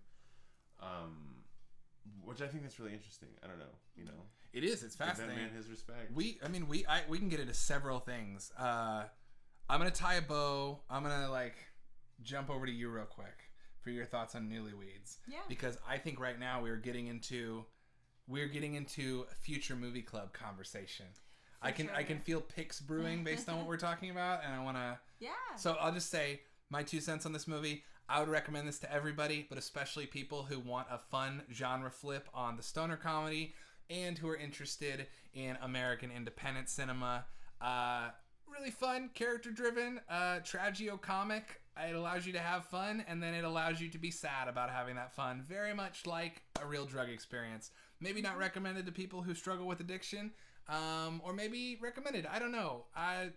That's your call, but very fun movie. Thank you for recommending it, Ryan. I cannot wait for, speaking of people who waited forever to get funding, I can't wait for Shaka King's follow-up to this 7 years later, Judas and the Black Messiah, which premieres on HBO on the 12th. Yeah. Saturday. Mm-hmm. Newlyweeds, definitely would recommend. 100%. It's a very, feels very in line, kind of like what you were saying with being stoned. It feels very intimate, very fluid, kind of, there's movement to it. It just sort of emotional. I don't know. I really liked it. If you're a fan of, like you were saying, indie cinema, black cinema, weed cinema. Ooh, what happened to your laptop? Oh, we forgot it. Yeah, we forgot it. In the other room, and then we were like, we'll just look at my phone. All right, y'all. Here's the deal. We are gonna pick our staff picks and our movie club picks.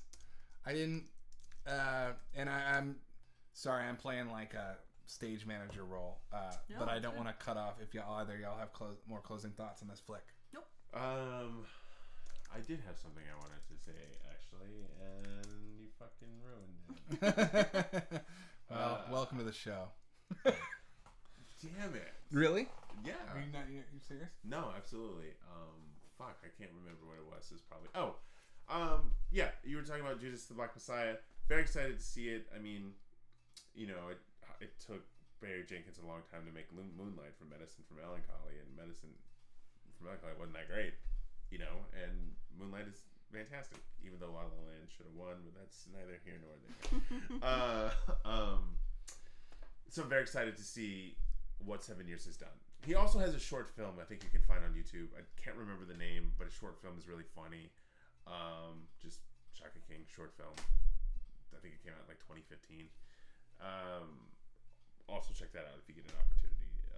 It's just him and his buddies playing.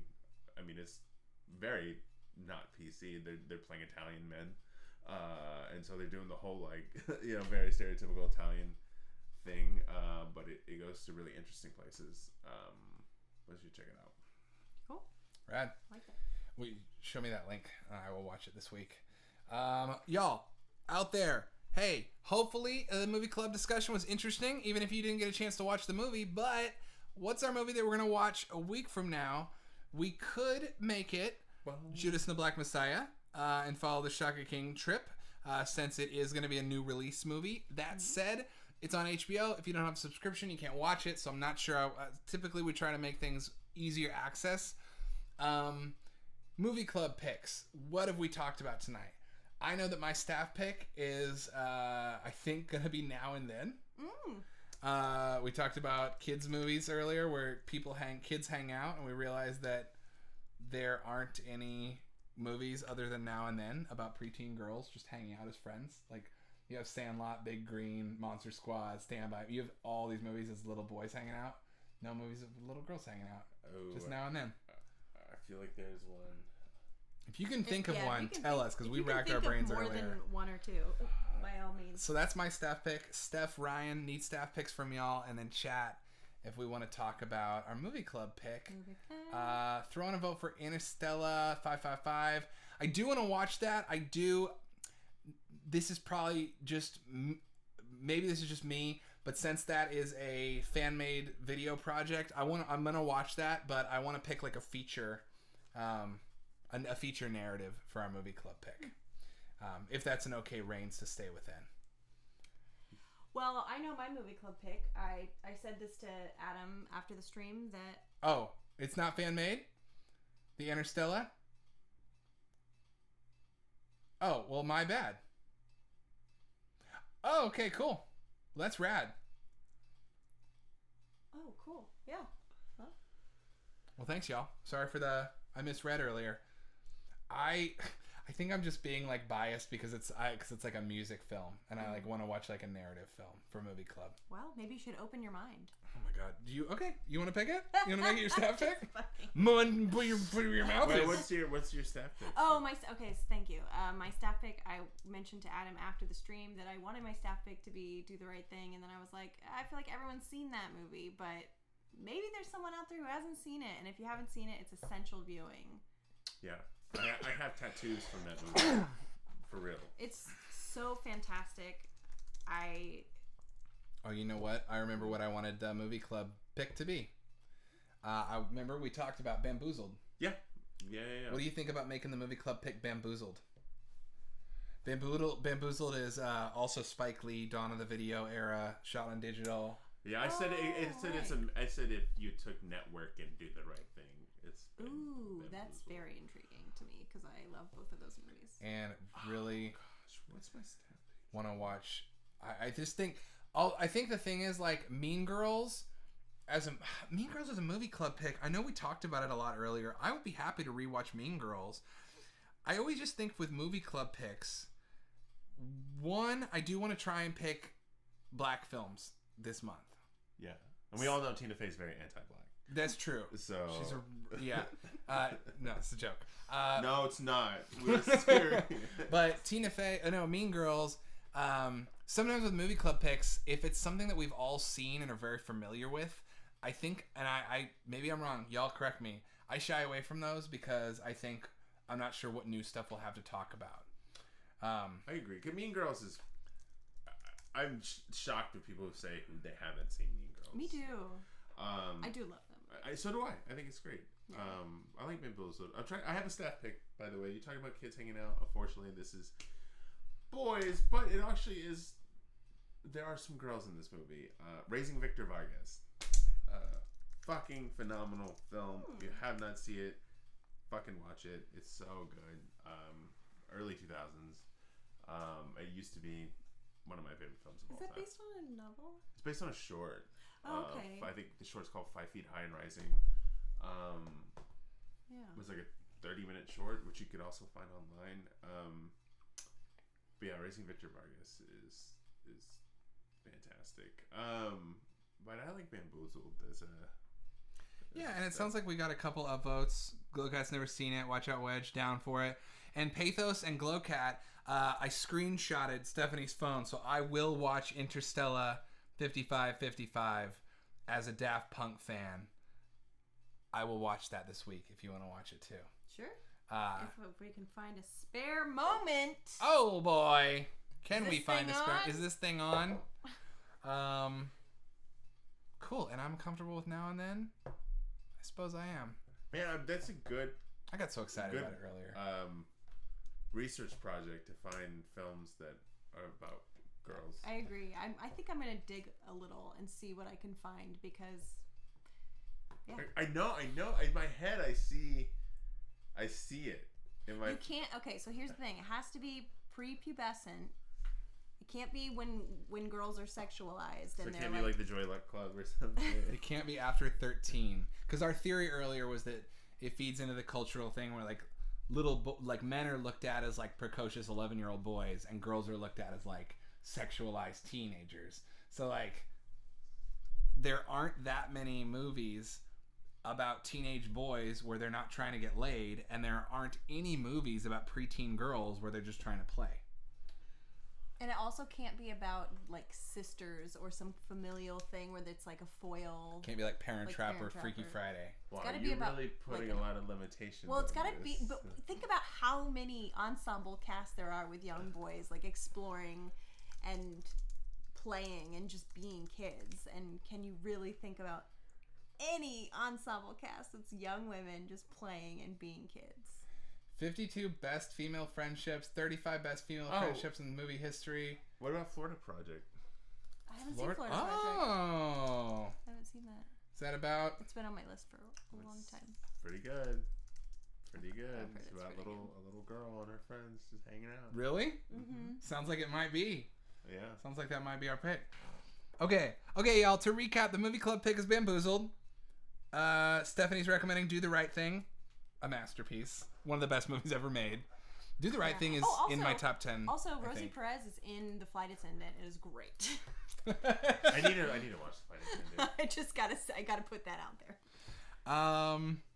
Cool. Raising Victor Vargas. I'm gonna try and watch that as well. And Now and Then, because Now and Then is so cute. It's so fun. I loved that movie. It was my favorite movie as a kid. I think Florida Project is fucking great. It's sad because it's sad. Yeah, I've heard it's sad. I've heard things. I just haven't seen it.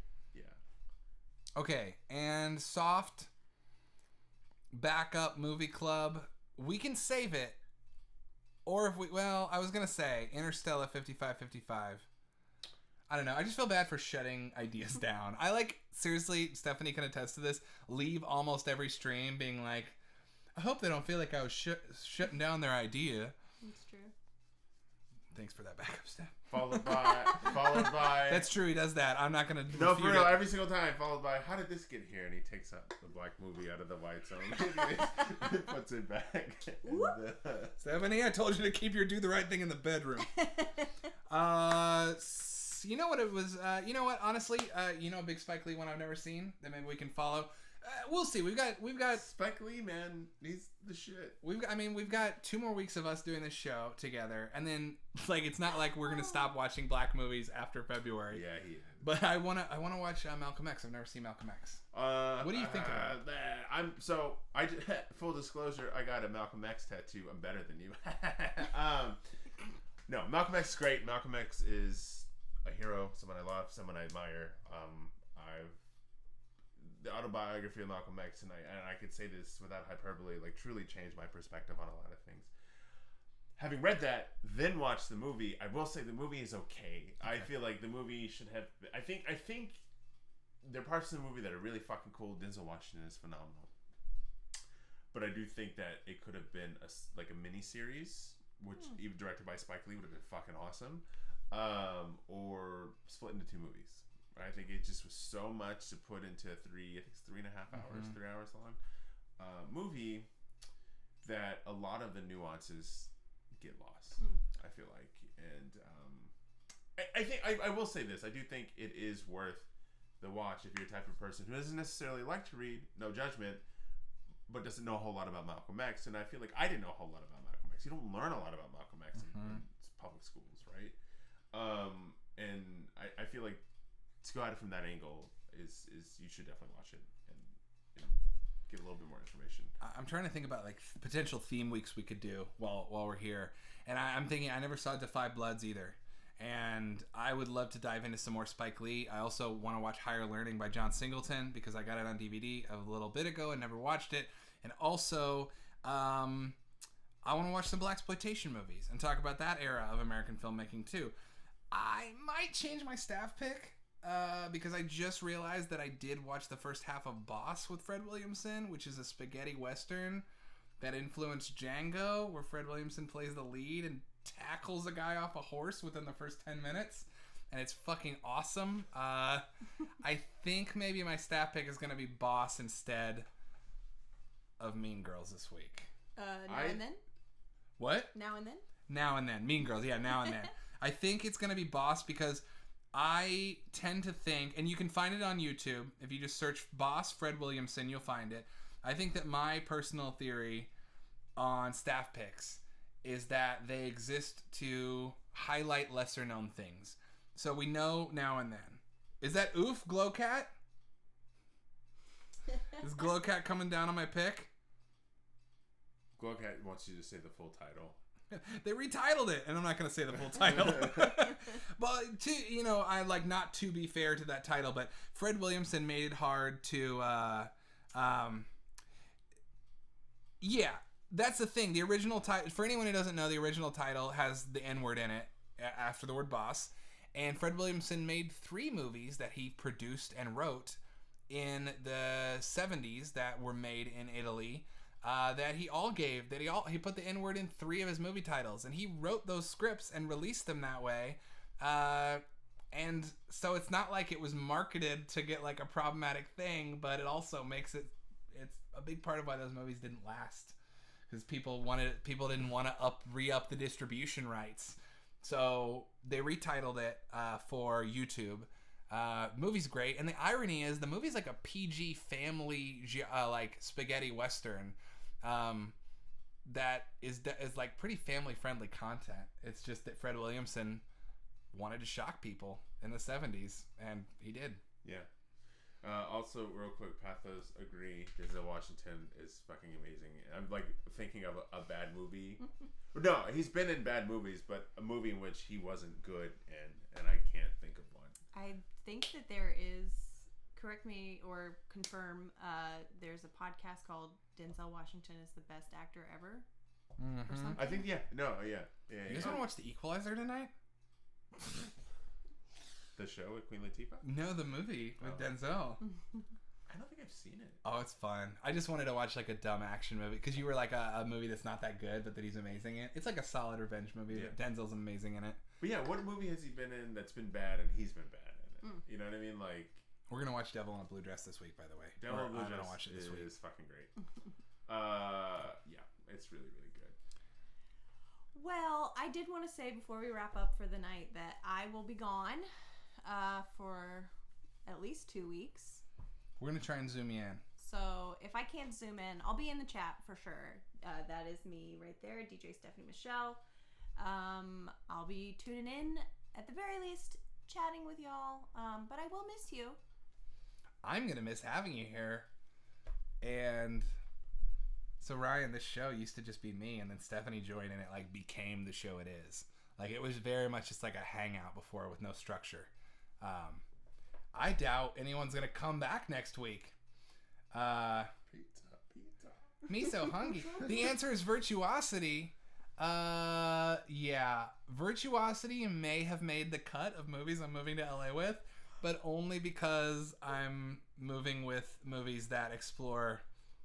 Only because I'm trying to write something on movies of that era based on conversations we've had on this show, and I might need it as a reference. Okay. All right. Well, I'll miss y'all, but I'll be here either in chat, in Zoom, or in spirit. Love it. Love it. Thanks for joining us again, Ryan. Yeah, thank you guys for having me. Excited to be on the show next week. Yes. We'll have to watch some stuff together this week so we can talk about it. I know, and I have to buy some stuff. You gotta Buy some stuff. New arrivals? Oh no, I'm not gonna get any new. Y'all, I'm packing stuff up. So I think instead of doing new arrivals for the next few weeks, unless my Hong Kong rescue box arrives before I move, please let it. In which case we'll have a really fun unboxing. I ordered it 3 months ago. Say a little prayer. It takes him a while. He's a one-man operation. But if not, then what we'll do is we'll do a spotlight on some of my favorite movies that are going into storage, and I'll have a little, instead of new arrivals, it will be like an old friends section. Well, thank you, Glowcat. I'll miss you too. And Pathos, thank you for throwing in that my wife for me on the way out. I do appreciate it, and I will be giggling in LA. Giggling in LA. Well, y'all. Soon enough. Thanks for tuning in. You can follow us on Instagram at You Are in a Video Store. We post updates there on what our staff picks, movie club picks are, as well as just fun unboxing stuff and random content of us being dorks. You can follow me at Protextor. It's right there on the screen. At Flock of Schmeagles for Stephanie. The theme song you're going to hear over the credits was produced by DK Thunda and mixed by our very own friend Watch Out Wedge. Other than that, watch more movies, be kind, rewind, Black Lives Matter, get home safe, and we gotta close, y'all. Have a good night. Also pizza. You are in a video store. Say you are in a video store. You are in a video store. Say you are in a video store. You are in a video store. Say you are in a video store. You are in a video store. Say you are in a video. From Lewis to Mamoulian, Cooper to Leone, Kobushi and Suzuki. These movies take you to New Orleans. We recommend it. Yeah. Never pretentious. Yeah. It's never ending. Yeah. Just where our head is. Yeah. It's one Korea, Slaughterhouse 5. Those Hollywood nights are Hong Kong on fire. I could watch it all night. We're stopping rewind. Watch it again. You strapped in, ain't no stopping the ride. That's Ginger Rogers the time. Swing down to Broadway and lights. Mike, Tarkovsky, Almodovar, Von Sternberg, Dietrich, Garbo, Garfield, Heathcliff, with Transformers over on the 80s TV show. You need a hand, we can reach it. Moving silence like Bernal Melly is Mishu. Spending afternoons with Maya, then watch Freddy Got Fingered. It's all love for that silver screen, baby, what that TV do. And we here every week too, so don't you touch that dial, bruh. We ain't skipping the previews.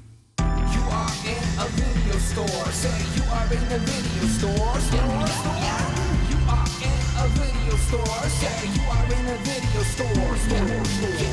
You are in a video store. Say you are in a video store. You are in a video store. Say you are in a video. You are in a video store. Say you are in a video store. You are in a video store. Say you are in a video store. You are in a video store. Say you are in a video store.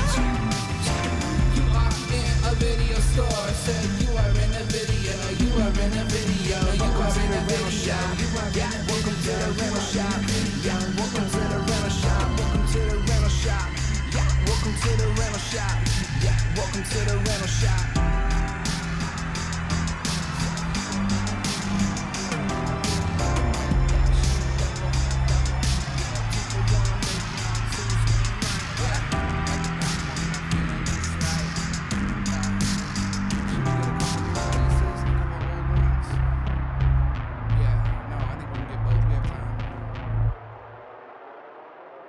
We'll watch them.